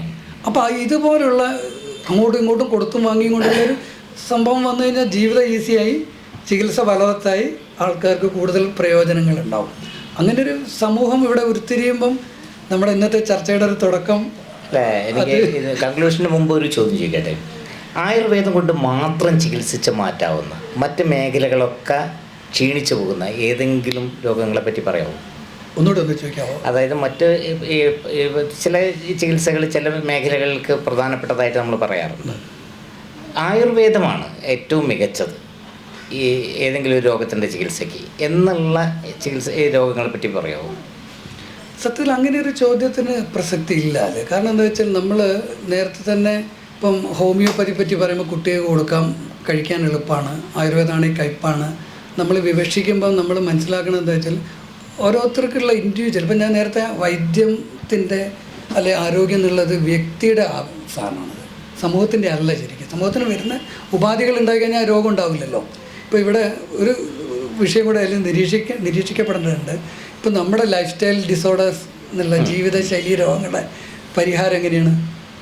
നാട്ടിൽ ക്യാമ്പ് നടത്തും ബാബരേട്ടാ, എന്നിട്ട് പ്രഷറിന് ഗുളിക കൊടുക്കും, കൊളസ്ട്രോളിന് ഗുളിക കൊടുക്കും. അതെ അതെ. അവിടെ നടക്കാനുള്ള, വ്യായാമം ചെയ്യാനുള്ള, കൃത്യമായ ഭക്ഷണം സമയത്ത് കഴിക്കാനുള്ള, സമ്മർദ്ദം കുറയ്ക്കാനുള്ള ഒരു സ്ഥലം, ഒരു ഗ്രൗണ്ടിൽ ഇതൊക്കെ ഇണക്കാമല്ലോ. സത്യയിടം പോയോ? അപ്പോൾ നമുക്ക് ഇത്തരത്തിലുള്ള ഒരു സ്ഥലം ഉണ്ടെങ്കിൽ എത്ര ആൾക്കാരുടെ പ്രഷർ കുറയ്ക്കുന്നു, എത്ര ആളുടെ കൊളസ്ട്രോൾ കുറയുന്നു, ജീവിതശൈലി രോഗങ്ങൾ. ഇവിടെ അതാണോ ചെയ്യപ്പെടുന്നത്? അപ്പോൾ രോഗമില്ലാത്തൊരു സമൂഹം എന്ന് പറയുന്ന രീതിയിലേക്ക് വികസിപ്പിക്കാൻ, അല്ലെങ്കിൽ ആരോഗ്യമുള്ള ഒരു സമൂഹം എന്നുള്ള നിലയിൽ വികസിപ്പിക്കാൻ ആവശ്യമായ ജീവിത രീതികളെയാണ്. അല്ല, അപ്പോൾ അവിടെ ഞാൻ വേറെ നമ്മൾ നേരത്തെ ആൻസർ ചെയ്യാത്ത ഒരു ചോദ്യം കൂടെ ഇപ്പം പെട്ടെന്ന് ഓർമ്മ വന്നു. ആരോഗ്യം എന്നുള്ളത് ഒരു നെഗറ്റീവ് വേർഡാണ്. എന്തുകൊണ്ടായിരിക്കാം നമുക്ക് പോസിറ്റീവ് വേർഡ് ഉണ്ടാക്കാൻ പറ്റാഞ്ഞത്? അത് വളരെ ലളിതമല്ലേ എൻ്റെ അർത്ഥം? രോഗം എന്നുള്ളതാണ് സത്യം. ആ സത്യത്തിൽ മറ്റേ ആരോഗ്യം എന്നുള്ളത് ഒരു ഇടയാണ്. അപ്പം ഊഞ്ഞാൽ മറ്റേ വൈലോപ്പിള്ളി പറഞ്ഞ പോലെ മാത്രകൾ മാത്രമേ ഉള്ളൂ, ആ മാത്രയിൽ നമ്മൾ ജീവിക്കാം. അപ്പം നമ്മൾ മുന്തിയ സന്ദർഭങ്ങളാണ്, മുന്തിയ സന്ദർഭമല്ല, അത് മാത്രകളേ ഉള്ളൂ, കുറച്ചേ ഉള്ളൂ അത്. അപ്പോൾ അവിടെ നമ്മൾ ആരോഗ്യം എന്നുള്ളൊരു സാധനം പ്രോബബിലിറ്റി കർവല്ലേ, അത് സാധ്യതകളുടെ ഒരു സാഹചര്യമല്ലേ. ആ സാധ്യതകളിൽ വളരെ ചെറുതാണ് രോഗമില്ലാത്ത, പീഡയില്ലാത്ത, വിഷമമില്ലാത്ത എന്നുള്ളത് ആ ദ്യോതിപ്പിക്കാൻ വേണ്ടി തന്നെയാണ് കൃത്യമായിട്ട് നെഗറ്റീവ് പദമുള്ളത്. അപ്പോൾ അവിടെ ആധുനിക ശാസ്ത്രത്തിൽ ഇപ്പോൾ ഒരു പദ്ധതി ഉണ്ട്. അതിൽ അവർ സല്യൂട്ടോജെനിസിസ് എന്നാണ് അതിന് പറയണത്. അമേരിക്കയിലുള്ളൊരു നമ്മുടെ വേൾഡ് വാറിൻ്റെ സമയത്ത് ജൂയിഷ് ആയിട്ട് അമേരിക്കയിൽ രക്ഷപ്പെട്ട ഒരാൾ ഉണ്ടാക്കിയൊരു സാധനം സാല്യൂട്ടോജെനിസിസ്. അതെന്താ വെച്ചാൽ ഈ പോസിറ്റീവായിട്ടുള്ള സംഭവത്തിനെ പറ്റി, മറ്റേയൊക്കെ റിഡക്ഷനിസ്റ്റായിട്ട് ഡാമേജിങ് ആയിട്ട് ഒരു നാശ സ്വഭാവത്തിലുള്ള ഉപാധികളാണ് നമുക്ക് ആധുനിക വൈദ്യം ചെയ്യുന്നതെന്നുള്ള ബോധത്തിലാണ് ഈ സാല്യൂട്ടോജെനിസിസ്. അപ്പോൾ അത് പക്ഷേ കേൾക്കപ്പെടുമെന്നല്ല, നേരത്തെ കേൾക്കാതെ പോകുന്ന ശബ്ദങ്ങളെക്കുറിച്ച് ഞാൻ പറഞ്ഞ പോലെ ആ സാല്യൂട്ടോജെനിസിസ് സ്വീകരിക്കപ്പെട്ടിട്ടുണ്ടോയെന്ന് അറിയില്ല. അപ്പം അവിടെ നമ്മൾ പോസിറ്റീവായിട്ടാണ് കാണുന്നത്. ആരോഗ്യത്തിനെയാണ് നമ്മൾ കൂട്ടേണ്ടത്, രോഗമില്ല. ഇപ്പോൾ വാക്സിനേഷൻ ചെയ്തിട്ടല്ല അത് വരേണ്ടത്. കാരണം വാക്സിനേഷൻ വന്നു കഴിഞ്ഞാൽ ആ ഹെർഡ് കൂട്ടം, കമ്മ്യൂണിറ്റിക്ക് ഒന്നായിട്ടുള്ള രോഗപ്രതിരോധം ഉണ്ടാക്കുന്നു.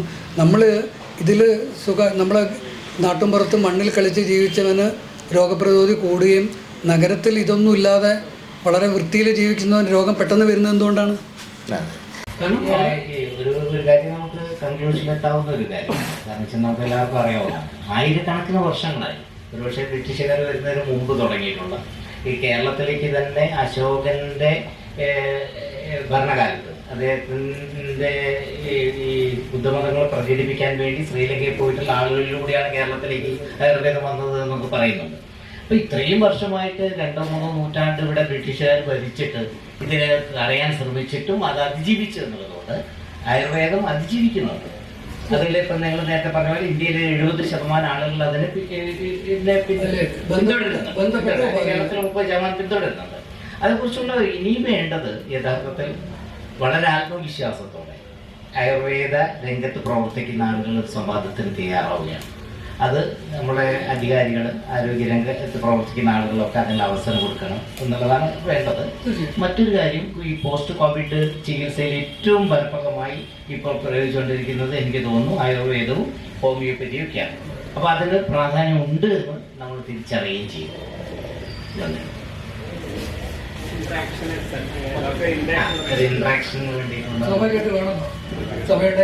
ഈ അസുഖം എന്ന് പറയുന്ന വാക്ക് സുഖമാണ് മനുഷ്യൻ്റെ സ്ഥിരാവസ്ഥ എന്നാണ് സൂചിപ്പിക്കുന്നത്. അതെ, സുഖമായോ എന്ന് ചോദിക്കട്ടെ. അസുഖം ഒരു താൽക്കാലിക അവസ്ഥയാണ്, അത് മാറുമ്പോൾ സുഖമാവുക ചെയ്യുന്നത്. അതെ, പിന്നെ ഈ നമ്മുടെ രോഗത്തെക്കുറിച്ച് പറയുന്നത് മാറുക എന്ന് പറഞ്ഞൊരു വാക്കാണ്. ഇല്ലാതായി എന്നല്ല പറയുക. നമ്മൾ അതിലൊരു ഉൾക്കാഴ്ചയുണ്ട്, ഒരു ഇൻസൈറ്റ് ഇസ്. അതെ, മറ്റൊന്നായിട്ട് മാറുക എന്നാണ്. കാല് സ്പേസിൽ മാറുന്നു, കാലത്ത് മാറുന്നു. ഇനി MS വല്യത്താനുമായി ബന്ധപ്പെട്ട് ഒരു സംശയം ചോദിക്കുകയാണ്. ഞാൻ അധികാരിയല്ല. ഇല്ലല്ല, ഞാനും വായിച്ചുള്ള അറിവാണ്. ഞാൻ ഈ MS വല്യത്താൻ്റെ അദ്ദേഹം ഈ പറഞ്ഞ ബൃഹത് ഗ്രന്ഥങ്ങൾ 4 ഇംഗ്ലീഷിലും പിന്നെ അത് മുത്തുലക്ഷ്മി മലയാളത്തിലേക്ക് ട്രാൻസ്ലേറ്റ് ചെയ്തിട്ടുണ്ട്, ചരകസംഹിത. ഇത് പിന്നെ കേരളത്തിലെ ഏറ്റവും കൂടുതൽ അലോപ്പതി മേഖലയിൽ ഡെവലപ്മെൻറ്റ് ഉണ്ടാക്കിയ ഒരാൾ, Sreechitra blood bank, Manipal hospital ഒക്കെ ഉണ്ടാകും. അദ്ദേഹത്തിന് ഇങ്ങനെ ഒരു കോൺട്രിബ്യൂഷൻ വരുന്നത്. അദ്ദേഹം ഒരു മോഡേൺ മെഡിസിൻ്റെ വക്താവാണ്. ഈ ആയുർവേദത്തെ പറ്റി പൊതുവേ കേൾക്കുന്ന ഒരു ആക്ഷേപം എന്താ വെച്ചാൽ അതിൽ കാലോചിതമായ അന്വേഷണങ്ങൾ, ഗവേഷണങ്ങൾ, പഠനങ്ങൾ ഉണ്ടാവുന്നില്ല എന്നാണ്. മറ്റ് മോഡേൺ മെഡിസിനിൽ അതുണ്ടെന്ന് അവർ പറയുന്നത്, നിരന്തരം പരിശോധിക്കും. ഇത് ഒരു അലോപ്പതി ഡോക്ടർ ചെയ്യുമ്പോൾ എന്തുകൊണ്ടാണ് ഒരു ആയുർവേദ മേഖലയിൽ ഒരുപക്ഷെ നിങ്ങൾ ഇതിൻ്റെ കൂടെ പറഞ്ഞത് രീതിശാസ്ത്രത്തെക്കുറിച്ചാണ്. അപ്പോൾ ആയുർവേദ ശാസ്ത്രമാണെന്ന് പറയുന്നുണ്ട്. അപ്പോൾ ഇദ്ദേഹത്തിന് ഇത് സാധിച്ചത് അദ്ദേഹത്തിൻ്റെ മോഡേൺ മെഡിസിൻ്റെ രീതിശാസ്ത്രത്തിൻ്റെ ആ മെത്തഡോളജി കയ്യിലുള്ളതുകൊണ്ടായിരിക്കുമോ? അല്ല, ആയുർവേദവും ശാസ്ത്രം എന്ന് പറയുമ്പോൾ അതിന് തനതായ ഒരു ഇന്ത്യന്നോ ഒക്കെ പറയാവുന്ന ഒരു രീതിശാസ്ത്രം ഡെവലപ്പ് ചെയ്യപ്പെട്ടിട്ടുണ്ടായിരുന്നോ? ഇല്ലാത്തതാണോ അതിൻ്റെ ഈ ആക്ഷേപിക്കപ്പെടലിൻ്റെ കാരണമായി നിൽക്കുന്നത് എന്നുള്ളൊരു ചോദ്യമുണ്ട്. സുരക്ഷയുടെ ചോദിക്കുന്നത് ഈ പോസ്റ്റ് മോഡേൺ ആയുർവേദത്തിൻ്റെ അവസ്ഥ എന്താണെന്നുള്ളതാണ്. അപ്പോൾ ഈ നമ്മൾ ഈ നവീന കാലത്തുള്ളൊരു കാര്യം എന്താ വെച്ചാൽ കൃത്യമായ നല്ല ദിഷണാശക്തിയുള്ള ബുദ്ധിയുള്ള ആൾക്കാർ ഇതിൽ വരുന്നുണ്ട്, ശ്രമങ്ങൾ തുടങ്ങിയിട്ടുണ്ട്. പക്ഷെ അത് കേൾക്കാനാവുന്നേ ഉള്ളൂ. കാരണം എന്താ വെച്ചാൽ കേൾക്കപ്പെടുന്ന ശബ്ദങ്ങൾ ഒരു ഡെസിബലിൻ്റെ മുകളിൽ എത്തിയാൽ തന്നെ നിങ്ങൾ കേൾക്കുള്ളല്ലോ. പക്ഷേ ഇവിടെ നല്ല, കാരണം ഇതിൽ വ്യക്തിപരമായിട്ട് നമുക്ക് ഇപ്പോൾ ഒരു ഉദാഹരണം പറയാവുന്ന ഈ വെൽക്കം ഇൻസ്റ്റിറ്റ്യൂട്ട് ഞാൻ നേരത്തെ പറഞ്ഞ our human genome project HGP എന്ന് പറഞ്ഞിട്ട് നടത്തിയപ്പം എൻ്റെ സുഹൃത്തായിട്ടുള്ള അദ്ദേഹം RM മനക്കിലാത്തിൻ്റെ മകനാണ്, ഡോക്ടർ രാമനോർ. അദ്ദേഹത്തിന് ഫസ്റ്റ് ഡോക്യുമെൻറ്റ്സ് കിട്ടിയ ആളാണ്. കാരണം വെൽക്കം ഇൻസ്റ്റിറ്റ്യൂട്ടിൻ്റെ ഒരു സ്കോളർ ലിസ്റ്റിൽ പെട്ട ആളാണ് ഇദ്ദേഹം. അപ്പോൾ അദ്ദേഹത്തെ പോലുള്ള കുറേ ആൾക്കാർ, അപ്പോൾ ഞാൻ ഒരു പേര് എനിക്ക് വ്യക്തിപരമായിട്ട് അറിയുന്ന ഒരാളെ പറ്റി പരാമർശിക്കുകയാണ്. അപ്പോൾ ഹ്യൂമൻ ജീനോം പ്രൊജക്റ്റ് നടന്നപ്പം അതിൻ്റെ ഷെയർ ചെയ്യാൻ കിട്ടിയ ഒരു ആയുർവേദക്കാരനാണ്. എനിക്ക് അന്ന് അറിയാം, കൃത്യമായിട്ട് എനിക്ക് പറയാം, പല ആധുനിക വൈദ്യന്മാർക്കും ഡോക്ടർമാർക്കും അത് ആക്സസ് ഇല്ലാത്ത സമയത്താണ്. പക്ഷേ ഇവരൊക്കെ ഉണ്ടാക്കുന്ന സാധനങ്ങൾ പുറത്തു വരണമെങ്കിൽ ഒരു വിഷയം കൂടെ എനിക്ക് സന്ദർഭവശാൽ പറയണം. കോവിഡ് കാലത്തെ വാക്സിൻ പോലെ പെട്ടെന്ന് അത് പുറത്തു വരാൻ പറ്റുന്ന സാധനമല്ല. അതിലൊരു അർത്ഥമുണ്ടെന്ന് തോന്നുന്നു, കാരണം അത് കുറച്ച് പെട്ടെന്നായി പോയി. ഇതുമായി ബന്ധപ്പെട്ട് കിടക്കുന്ന ഒരു വിഷയം തന്നെ എനിക്ക് തോന്നുന്നു, ഈ ജ്ഞാനവും അധികാരവും തമ്മിലുള്ളൊരു പ്രശ്നം കിടക്കുന്നുണ്ട്. ജ്ഞാനം, അതിനെക്കുറിച്ച് കൂടുതൽ ഈ ബുക്കൊക്കെ അല്ലേ, പക്ഷേ പവർ നോളജ് എന്നുള്ള ഒരു സംഭവം. അപ്പോൾ ഈ ആയുർവേദ മേഖലയിലെ ജ്ഞാനാധികാരം തന്നെ ആയിരുന്നില്ലേ ഒരു പക്ഷേ നിങ്ങൾ കൊളോണിയൽ ഹെജിമഡിയുടെ കാലത്ത് ഇത് പിന്തള്ളപ്പെട്ടു. മോഡേൺ സയൻസിന് മുമ്പിൽ ഒരുപക്ഷെ ഗാന്ധിയായിരുന്നു അതിനു വേണ്ടി ഏറ്റവും കൂടുതൽ സ്ട്രഗിൾ ചെയ്തെന്ന് എനിക്ക് തോന്നുന്നു. അഹിംസയുടെ കാര്യം പറഞ്ഞാലും ഹിംസയുടെ നേരത്തെ ചർച്ചയിൽ വന്നിട്ടുണ്ട്. കാരണം വെസ്റ്റേൺ സിവിലൈസേഷൻ്റെ ഭാഗമായിട്ടാണ് ഗാന്ധിയുടെ മാസ്റ്റർ പീസ് എന്ന് പറയുന്ന ഈ ഹിന്ദു സ്വരാജിൽ ഗാന്ധി പാശ്ചാത്യ ശാസ്ത്രത്തെ അതിൻ്റെ മെത്തഡോളജിനെ കുറിച്ച് അതിൻ്റെ പേരിൽ ഗാന്ധി ഒരുപാട് ആക്ഷേപിക്കപ്പെട്ട് കഴിഞ്ഞിട്ടുണ്ട്. ഇയാൾ ഏറ്റവും വലിയ പഴഞ്ചനാന്നുള്ള മട്ടിൽ വന്നത്. അപ്പോൾ ജ്ഞാനാധികാരം താഴോട്ട് കൊടുക്കപ്പെടും. അതായത് ഇതിൽ ആയുർവേദം പലപ്പോഴും ഒരു വരേണ്യതയിൽ, ആയുർവേദ ചികിത്സ വരേണ്യേതരം എന്നുള്ള ചികിത്സ, ഇതിൻ്റെ കീഴ്ജാതി മേൽജാതി ബന്ധങ്ങൾ. അതെ, അല്ല അതിൽ വേറൊരു വിഷയമുണ്ട്. നമ്മൾ ആയുർവേദത്തിൻ്റെ ഒരു ജ്ഞാന പദ്ധതിയിൽ വരുന്നത്, നമ്മളിപ്പോൾ വൈദ്യനോട് പറയണത് നിങ്ങൾ വനേചരന്മാരോട് പോയി ചോദിക്കൂ, ഗോപാലകന്മാരോട് ചോദിക്കൂ എന്ന് പറയുന്നുണ്ട്. അപ്പോൾ ഇതെന്താ വെച്ചാൽ നമുക്കിപ്പോൾ ഒരു നോളജ് സിസ്റ്റത്തിൻ്റെ ഒരു എവല്യൂഷൻ നോക്കിക്കഴിഞ്ഞാൽ, ഞാൻ നേരത്തെ പറഞ്ഞു കുറേ ആത്മഹത്യകളെക്കുറിച്ച് പറഞ്ഞു, അല്ലെങ്കിൽ ആത്മത്യാഗങ്ങളെക്കുറിച്ച് പറഞ്ഞു. വളരെ പെരിഫറലായിട്ട് ബാഹ്യതലത്തിൽ ആൾക്കാർ ഉപയോഗിക്കുന്നു, വിഷം കണ്ടെത്തുന്നു, അല്ലെങ്കിൽ ചൊറിച്ചിൽ കണ്ടെത്തുന്നു. ഇങ്ങനെയുള്ള വ്യക്തിനിഷ്ഠമായ അനുഭവങ്ങൾ സാധാരണ നിലയ്ക്ക് വന്ന് അത് കോഡിഫൈ ചെയ്തിട്ട് തന്നെയാണ്. അപ്പോൾ ഇവിടെ ചിലപ്പോൾ ഒരു മിസ്റ്റിക്കലായിട്ടുള്ള ഒരു ആർഗ്യുമെൻ്റ് ഉണ്ട്, ഒരു മിത്തും യാഥാർത്ഥ്യമൊന്നും നമുക്ക് അറിയാതൊരു വിഷമുണ്ട്. ആയുർവേദം ഒരു യോഗധ്യാനത്തിൽ അവർക്ക് റിവീൽ ചെയ്തതാണെന്നുള്ളൊരു വാദഗതിയുടെ ആൾക്കാരുണ്ട്. അപ്പോൾ അവിടെ നിങ്ങൾ പറഞ്ഞ ഒരു വരേണ്യതയുടെ അല്ലെങ്കിൽ ഒരു ബ്രാഹ്മണ്യത്തിൻ്റെ ഒക്കെ എലമെൻ്റ് അവിടെ ഉണ്ട്. പക്ഷേ അതങ്ങനെയല്ല, കമ്മ്യൂണിറ്റിയിലും വൈദ്യന്മാരുണ്ട്. അല്ല, അതാണ്. അപ്പോൾ ഇവിടെ നമുക്ക് അറിവുകൾ താഴെ നിന്ന് മേലോട്ട് പോയിട്ടുള്ളതാണ്. അപ്പോൾ അതുകൊണ്ട് തന്നെ നമുക്കിപ്പം ഏറ്റവും രസമായിട്ടുള്ള അറിയാമല്ലോ, ഗവേഷണം എന്നുള്ള വാക്കിൻ്റെ അർത്ഥം എന്താണ്? റിസർച്ച് എന്നല്ലേ പറയണത്. ഒന്നുമില്ല, പശുവിനെ നോക്കുക എന്നാണ് അതിൻ്റെ അർത്ഥം. ആ ഭൂമിയാവാം, പശു ആവാം, പക്ഷേ പശുവിനെ അന്വേഷിക്കുന്ന ആ ഭാവുകത്തിലാണ് കാര്യങ്ങൾ. അപ്പം അടിസ്ഥാനപരമായ ജീവിതത്തിൻ്റെ ഭാഗമായിരുന്നത്. ഇനിയിപ്പോൾ ഇതിൽ ഈ അന്വേഷണത്തിന്റെ ആദ്യ രൂപം പ്രമിറ്റീവ് എന്ന് നമ്മൾ ഗോവിനെ അന്വേഷിക്കലാണ്. പശുവിനെ അത് പിന്നെ നമ്മൾ അന്വേഷണത്തിന് ഉപയോഗിക്കും. അതെ അതിപ്പോൾ നമ്മൾ ഒരു ഈ ഗോവസൂരി പ്രയോഗം വരുന്നത് തന്നെ ഈ പശുവിനെ പരിപാലിക്കുന്ന ആളുകൾക്ക് ആ വസൂരി വരാതിരുന്നപ്പോൾ അത് കണ്ട് അന്വേഷിച്ചിട്ടാണ് അത് അതിൻ്റെ രോഗം ഇത് ഇയാളിലേക്ക് വരുന്ന, ഇയാൾ സ്ഥിര സമ്പർക്കം കൊണ്ട് ഇയാൾ എന്താവുന്നു പ്രതിരോധമുള്ള ആളായി. അങ്ങനെയാണ് അതിലേക്ക് എത്തുന്നത്. അതെ, അതിപ്പോൾ എഡ്വേർഡ് ജെന്നർ ഇത് കണ്ടെത്തുന്ന സമയത്ത് വേറെ അനുഭവം നമുക്ക് ഇവിടെ പറയാനുണ്ട്. ഇതിപ്പം ഈ ഒരു നവീന കാലത്ത് ഈ അറിവുകൾ എല്ലാം കള്ളി തിരിച്ചു വെച്ചു. നമ്മൾ അങ്ങനെ എടുക്കേണ്ടതില്ല. നമ്മൾ knowledge is for human kind എന്ന് എടുത്തു കഴിഞ്ഞാൽ ഇവിടെ പ്രശ്നങ്ങളില്ല. അപ്പോൾ ഇവിടെ നമ്മൾ ഈ എഡ്വേർഡ് ജെന്നർ ഇന്ത്യയിൽ വന്നതായിട്ട് എനിക്ക് അറിയില്ല. പക്ഷേ ആ അറിവുകൾ ഇപ്പോൾ വില്യം ഹാർവി സർക്കുലേഷൻ കണ്ടെത്തുന്നത് രക്തചംക്രമണം എന്നുള്ള ഹൃദയത്തിനെ കുറിച്ച് പറയുന്നത് ബേള സംഹിതയിലുള്ള ആ തത്വത്തിനെ കൃത്യമായി ട്രാൻസ്ലേറ്റ് ചെയ്യുന്ന പോലെയാണ്. ഓക്കെ, അത് ഞാൻ വൈമാനിക ശാസ്ത്രമായിട്ട് ഞാൻ ചിലപ്പം ബന്ധപ്പെടുത്തില്ല. അതിലെന്തോ കൂട്ടിച്ചേർക്കും. കാരണം ഈ ഉപക്ഷേപങ്ങളും കൂട്ടിച്ചേർക്കലുകൾ നമ്മുടെ ഒരു ഭാരതീയമായ ഗ്രന്ഥങ്ങളുടെ ഒരു രീതിയാണ്. അപ്പോൾ ഇവിടെ എന്താ വെച്ചാൽ ഈ ഗോവസൂരിയുടെ കാര്യത്തിൽ ഉണ്ടായത് എങ്ങനെയാണെന്ന് വെച്ചാൽ എഡ്വേർഡ് ജെന്നർ ഈ നോർത്ത് ഇന്ത്യയിൽ പ്രത്യേകിച്ച് UP, ബീഹാർ, ബംഗാൾ ഈ ചേർന്ന അഡ്ജോയിനിങ് ഏരിയ ഉണ്ടല്ലോ, അവിടെ അവരൊരു രീതിയുണ്ട്. അതിന് ടീക്കാ ക്രിയ എന്ന് അതിൻ്റെ പറയാം. ടീക്ക എന്നുള്ളതാണ് ഹിന്ദിയിൽ നമ്മുടെ സൂചി വയ്ക്കുന്ന ഇഞ്ചക്ഷന് വേണ്ടിയിട്ട് പറയുന്ന വാക്ക്. അപ്പോൾ അവിടെ ചെയ്യുന്നൊരു രീതി എന്താ വെച്ചാൽ ഈ അവിടെയുള്ള കുറേ പണ്ടാസ്, ബ്രാഹ്മിൺസ് ആണല്ലോ പണ്ട എന്ന് പറഞ്ഞൊരു വിഭാഗം, അവർ ഈ സ്മോൾ പോക്സ് ഉള്ള കാലത്ത് ആ വീടുകളിലൊക്കെ തിരിയും അലഞ്ഞ് നടന്നിട്ട് ഈ പസ്സിൽ ഇവർ ഒരു കോട്ടൻ്റെ തുണി മുക്കിയിട്ട് അത് ഉണക്കിയിട്ട് സൂക്ഷിക്കും, മൺപാത്രത്തിൽ സൂക്ഷിക്കും. സ്റ്റെറിലൈസേഷനൊന്നും അറിയില്ല. അത് കഴിഞ്ഞ് അവർ അടുത്ത സ്മോൾ പോക്സ് വരുന്നത് മഴ തുടങ്ങുന്നതിന് മുമ്പുള്ള വേനലിൻ്റെ ക്ലൈമാക്സിലുള്ള സമയത്ത് ഇവരെല്ലാ വീടുകളിലും പോവും. ഈ സാധനം ഇത് വെച്ചിട്ട് സൂചി എടുത്തിട്ട് കുത്തും. ഈ സൂചിയാണ് ടീക്ക എന്ന് പറയുന്ന സാധനം. അപ്പോൾ ഈ ഇതിനല്ലേ നമ്മൾ വാക്സിനേഷനിൽ പിന്നീട് കാലത്ത് ചെയ്ത് അല്ല. അപ്പോൾ ഇത് ഡോക്യുമെൻറ്റേഷൻ ഉണ്ടായില്ല. അപ്പോൾ ഇവിടെ നമുക്ക് ഡോക്യുമെൻ്റ് ചെയ്ത സമയത്ത് ഈ തരത്തിലുള്ളത്. പിന്നെ മലേറിയയുടെ സംഭവങ്ങൾ റൊണാൾഡ് റോസ് ഇന്ത്യയിലായിരുന്നു കുറേ കാലം. കാരണം കോളറയുടെ കാര്യത്തിൽ അങ്ങനെയാണ്. ഗോവയിൽ വെച്ചിട്ടുള്ള അന്നത്തെ അവിടെ ഉണ്ടായിരുന്ന ഒരു ബ്രിട്ടീഷ് ഉദ്യോഗസ്ഥനാണ് അവിടെ കോളറ വന്ന സമയത്ത് പ്ലാന്റ് സസ്യങ്ങളെ കൊണ്ട് അത് മാറ്റുന്നുണ്ട് എന്ന് തിരിച്ചറിഞ്ഞു. ഒരുപാട് ആൾ മരിച്ചു പോകുന്നുണ്ട്. പക്ഷേ അത് തിരിച്ചറിഞ്ഞ് അദ്ദേഹം പോയിട്ട് അത് പഠിക്കുന്നുണ്ട്. തീർച്ചയായിട്ടും മലമ്പനിയുടെ ഒക്കെ ഉണ്ടല്ലോ കൊയ്ന.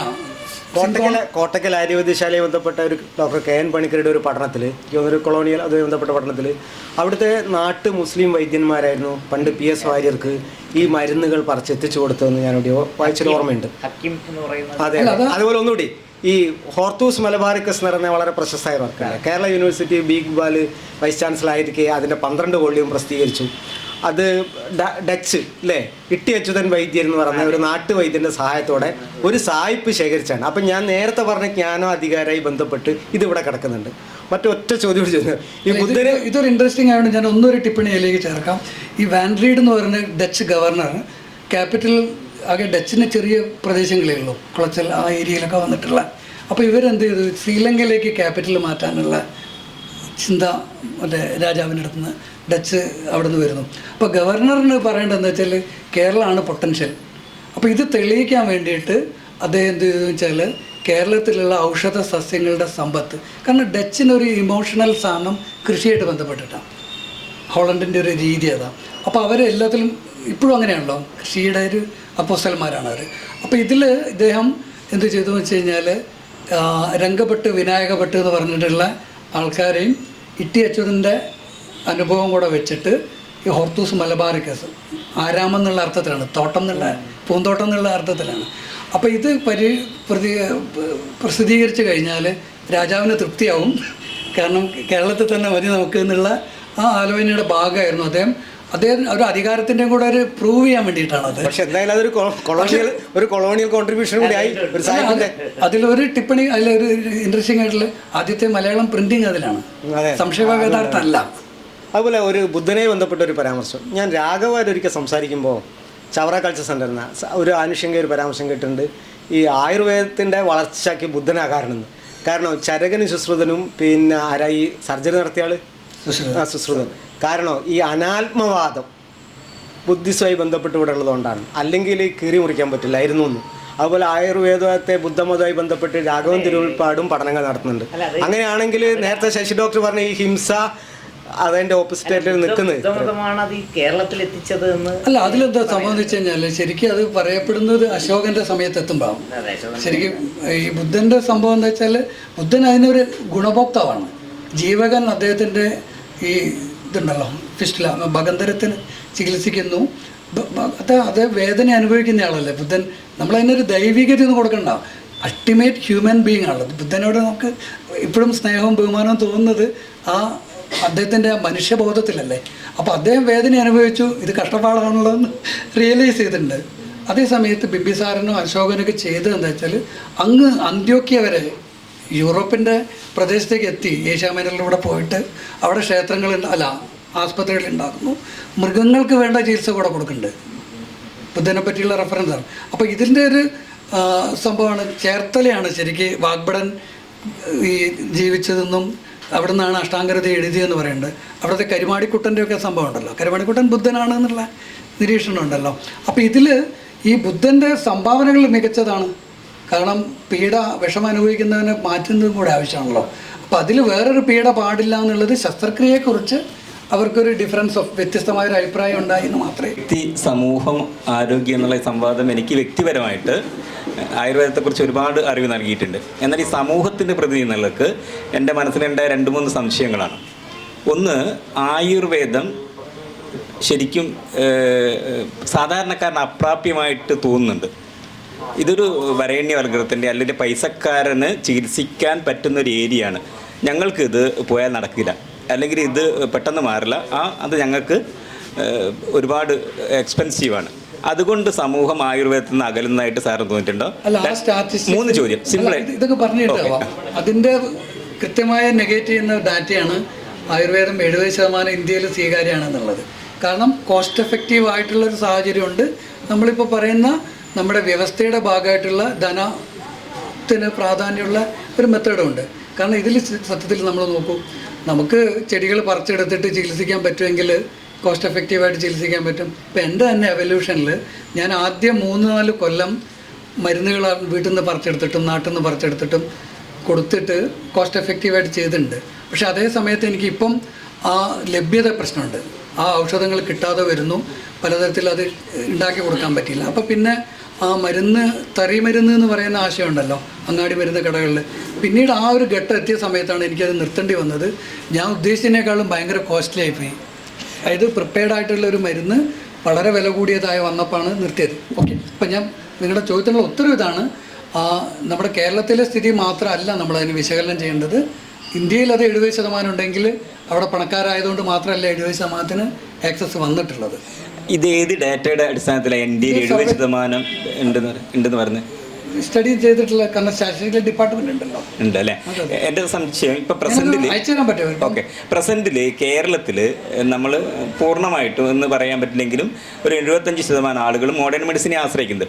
ഇനിയിപ്പോൾ ഇതേ ആയുർവേദം ശാസ്ത്രീയമായിട്ട് പഠിക്കുന്ന കുട്ടികൾ പറയുകയാണ് ഞങ്ങൾക്ക് സർജറി കൂടി പ്രാക്ടീസ് ചെയ്യണം, ഞങ്ങൾക്ക് സർജറി ആവശ്യമുണ്ട്, മറ്റേ മോഡേൺ മെഡിസിനെ പോലെ ഞങ്ങൾക്കും ഇത് ചെയ്യാൻ കഴിയും. ഇത് സത്യത്തിൽ ഒരു സമൂഹത്തെ ബോധ്യപ്പെടുത്താൻ സാറിന് കഴിയുമോ? ഇതിലിപ്പോൾ എന്താ വെച്ചാൽ ആ സർജറി എന്നുള്ള സംഭവം ഇപ്പം എൻ്റെ BAMS ഈ പറഞ്ഞ ബിരുദമുള്ള ആളാണ് ഞാനിത് എനിക്ക് ഒരിക്കലും സർജറി ആവശ്യമുള്ളത് കാര്യം പഠിക്കണമെങ്കിൽ സർജറി സംബന്ധമായിട്ടുള്ള വിഷയം പഠിച്ചാൽ തന്നെ പറ്റുള്ളൂ. ഞാൻ പ്രയോഗിക്കാൻ വേണ്ടിയിട്ടാവണമെന്നില്ല. എനിക്കിപ്പോൾ ഇതിൽ തന്നെ ആയുർവേദത്തിൽ തന്നെ ശാസ്ത്രങ്ങളിൽ നമ്മൾ പറയുന്നുണ്ട് തത്ര ധന്വന്തരിയാണ് മതിവാര. ഈ ചികിത്സ ചെയ്യേണ്ടത് ശസ്ത്രക്രിയ ചെയ്യേണ്ട ആളാണ്, ഞാനല്ല. അതുകൊണ്ട് അങ്ങോട്ട് പോകുമെന്ന് പറയുന്ന സിസ്റ്റം പണ്ടേ ആയുർവേദത്തിലുണ്ട്. അപ്പോൾ ഇവിടെ ഞങ്ങൾക്കിത് കിട്ടുകയാൽ ഞങ്ങൾക്ക് ചെയ്യാമെന്നുള്ളത് വേറൊരു വശം. അപ്പോൾ ഇതിൽ എല്ലാവരും അങ്ങനെയല്ല. ഇപ്പോൾ BAMS ഡിഗ്രി കിട്ടിയതുകൊണ്ട് മാത്രം ഒരാൾ സർജറി ചെയ്യുന്നില്ല, MBBS പഠിച്ചുകൊണ്ട് മാത്രം ഒരു സർജനും ആവുന്നില്ല. അപ്പോൾ അത് ആ സർജൻ പഠിച്ചാൽ അപകടമല്ലല്ലോ. ഇപ്പോൾ ഒരു ഫ്രാക്ചർ ഡയഗ്നോസ് ചെയ്യണം അല്ലെങ്കിൽ ഒരു ക്രിട്ടിക്കൽ സർജറി. ഇപ്പോൾ ഒരു ഉദാഹരണത്തിൽ എൻ്റെ ഒരു ഓർമ്മ വരുന്നത് നിങ്ങൾ ഈ ചോദ്യം വന്നപ്പം സ്വയാസ് ആബ്സസ് എന്ന് പറഞ്ഞിട്ട് ഉള്ളിൽ പഴുപ്പ് വരുന്നൊരു അവസ്ഥയുണ്ട്. ഇത് നമ്മൾ സർജൻ കൈകാര്യം ചെയ്യേണ്ട സംഭവമാണ്. ഞാനതിനെക്കുറിച്ച് വായിച്ചു വെച്ചുകൊണ്ടാണല്ലോ ആ രോഗിനെ എനിക്ക് വേണ്ട സമയത്ത് സർജറിക്ക് റെഫർ ചെയ്യാൻ പറ്റിയതും അവർക്ക് മാറ്റാൻ പറ്റിയത്. അപ്പോൾ ഇതിൽ ഒന്നും വാട്ടർ ടൈറ്റ് കമ്പാർട്ട്മെൻ്റ് അല്ല, വെള്ളം കിടക്കാത്ത അറകളല്ല. പ്രയോഗത്തിൽ സ്പെഷ്യലൈസ് ചെയ്താൽ തന്നെ വരുള്ളൂ. അപ്പോൾ എനിക്ക് സംശയം എന്താ വെച്ചിട്ടുണ്ടെങ്കിൽ സാറിൻ്റെ പുതുതലമുറയുടെ ആവശ്യത്തെ സാർ നിരാകരിക്കുന്നില്ലല്ലോ. അതിലെന്താണ് നിരാകരിക്കുന്നത്? കാരണം വളരെ ലളിതമല്ലേ. അല്ല, എനിക്ക് സർജറി പഠിച്ചിട്ടില്ലെങ്കിൽ ആ കേസ് അതിലേക്ക് റെഫർ ചെയ്യണം എന്നുള്ളത് എനിക്ക് മനസ്സിലാവില്ലല്ലോ. സാറിൻ്റെ അല്ലേ ഞാൻ പറഞ്ഞത്. നമ്മളിപ്പോൾ ഈ സിലബസിൽ ആയുർവേദം ഒരു 5 വർഷം പഠിച്ച് ഈ സിലബസിൽ നമ്മൾ സർജറി കൂടെ ഉൾപ്പെടുത്തുന്നു. അതിപ്പോൾ ഇവരുടെ അടുത്തേക്ക് നമ്മുടെ ഈ സമൂഹത്തിൻ്റെ ആളുകൾ എത്രത്തോളം എത്തിപ്പെടും? അല്ല, ആ സിലബസിലുള്ള പഠിച്ച ആളാണ് ഞാൻ. അപ്പോൾ എനിക്ക് ഇതിലും സിലബസ് മാറുന്നില്ല. ഇപ്പോഴും ഈ സിലബസ് തന്നെയാണ് ഫോളോ ചെയ്യുന്നത്. അപ്പോൾ അതിലുള്ള അല്ല, അതിലെന്താ പറയുക, അപ്പോൾ ഇതിലുള്ള പ്രശ്നം എന്താ വെച്ചാൽ നമ്മൾ സർജറി ചെയ്യുന്നില്ല എന്നുള്ളത്. സർജറി നോക്കൂ, എവിടെയാണ് നിങ്ങൾക്ക് MBBS സർജറി ചെയ്യണമെന്നില്ല. MS അത് സൂപ്പർ സ്പെഷ്യലൈസേഷൻ എന്ന് പറയും ഇപ്പം. അപ്പോൾ ആ സൂപ്പർ സ്പെഷ്യാലിറ്റിയുടെ ഭാഗമാണ്.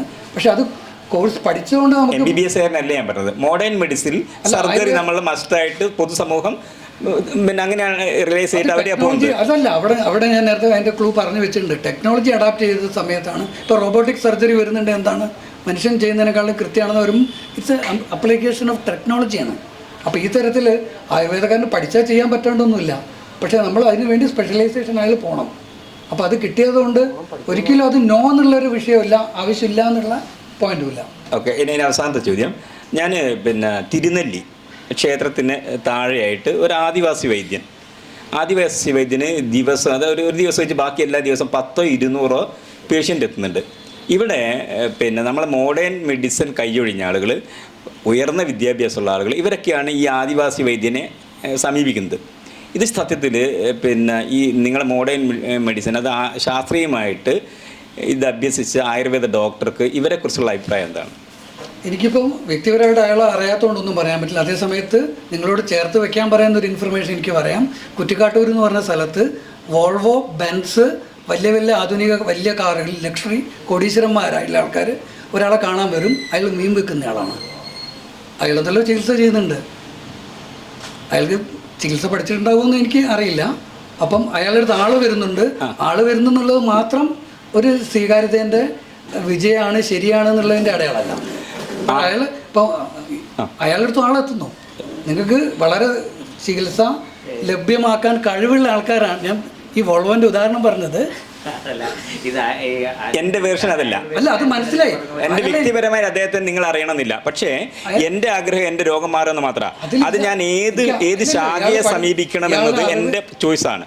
ആ ചോയ്സിൽ ഞാൻ ആദിവാസി വൈദ്യനെ സമീപിക്കുമ്പോൾ അയാൾ ആയുർവേദം എന്ന് പറയുന്നു, എൻ്റെ മരുന്ന് ആയുർവേദം എന്ന് പറയുന്നു. അതെനിക്ക് പറയാൻ പറ്റില്ലല്ലോ. കാരണം എന്താ വെച്ചാൽ അപ്പം അതിന് നമ്മൾ മോഡേൺ പിന്നെ ആയുർവേദം പഠിച്ച ഒരാൾ എന്നുള്ളത് സാറിൻ്റെ എക്സ്പീരിയൻസ് വെച്ചിട്ട് ഇവർ ഏത് രീതിയിലാണ് വിലയിരുത്തുന്നത്? അറിവിൻ്റെ രീതികൾ നേരത്തെ നമ്മൾ പരാമർശിച്ചിട്ടുണ്ട്. കാരണം ഏത് ലെവലിലും ഉണ്ടാവാം. വളരെ പ്രിമിറ്റീവായിട്ടുള്ള മുത്തശ്ശി വൈദ്യം തൊട്ട് ഗൃഹവൈദ്യം തൊട്ടിട്ട് കോഡിഫൈഡ് ആയിട്ടുള്ള അതാണ് സംഹിതകളുള്ളത്. ഇപ്പം ഞാൻ ചികിത്സിക്കുന്നുണ്ടെങ്കിൽ ഞാൻ സംഹിതകളെയാണ് ഫോളോ ചെയ്യുന്നത്, ഗ്രന്ഥങ്ങൾ. എന്നുള്ള രീതിയിലുള്ള ഇതാണ് ഇതൊക്കെ. അല്ല, ഇത് അതാണെന്ന് എനിക്ക് അറിയില്ലല്ലോ. അല്ലേ സാർ പറഞ്ഞാൽ ശരി. അവരൊന്നുകൂടി ചെയ്യാൻ ഒന്ന് അന്വേഷിച്ചാൽ മതി. ഒറ്റമൂലിയല്ലേ ഇദ്ദേഹത്തിൻ്റെ?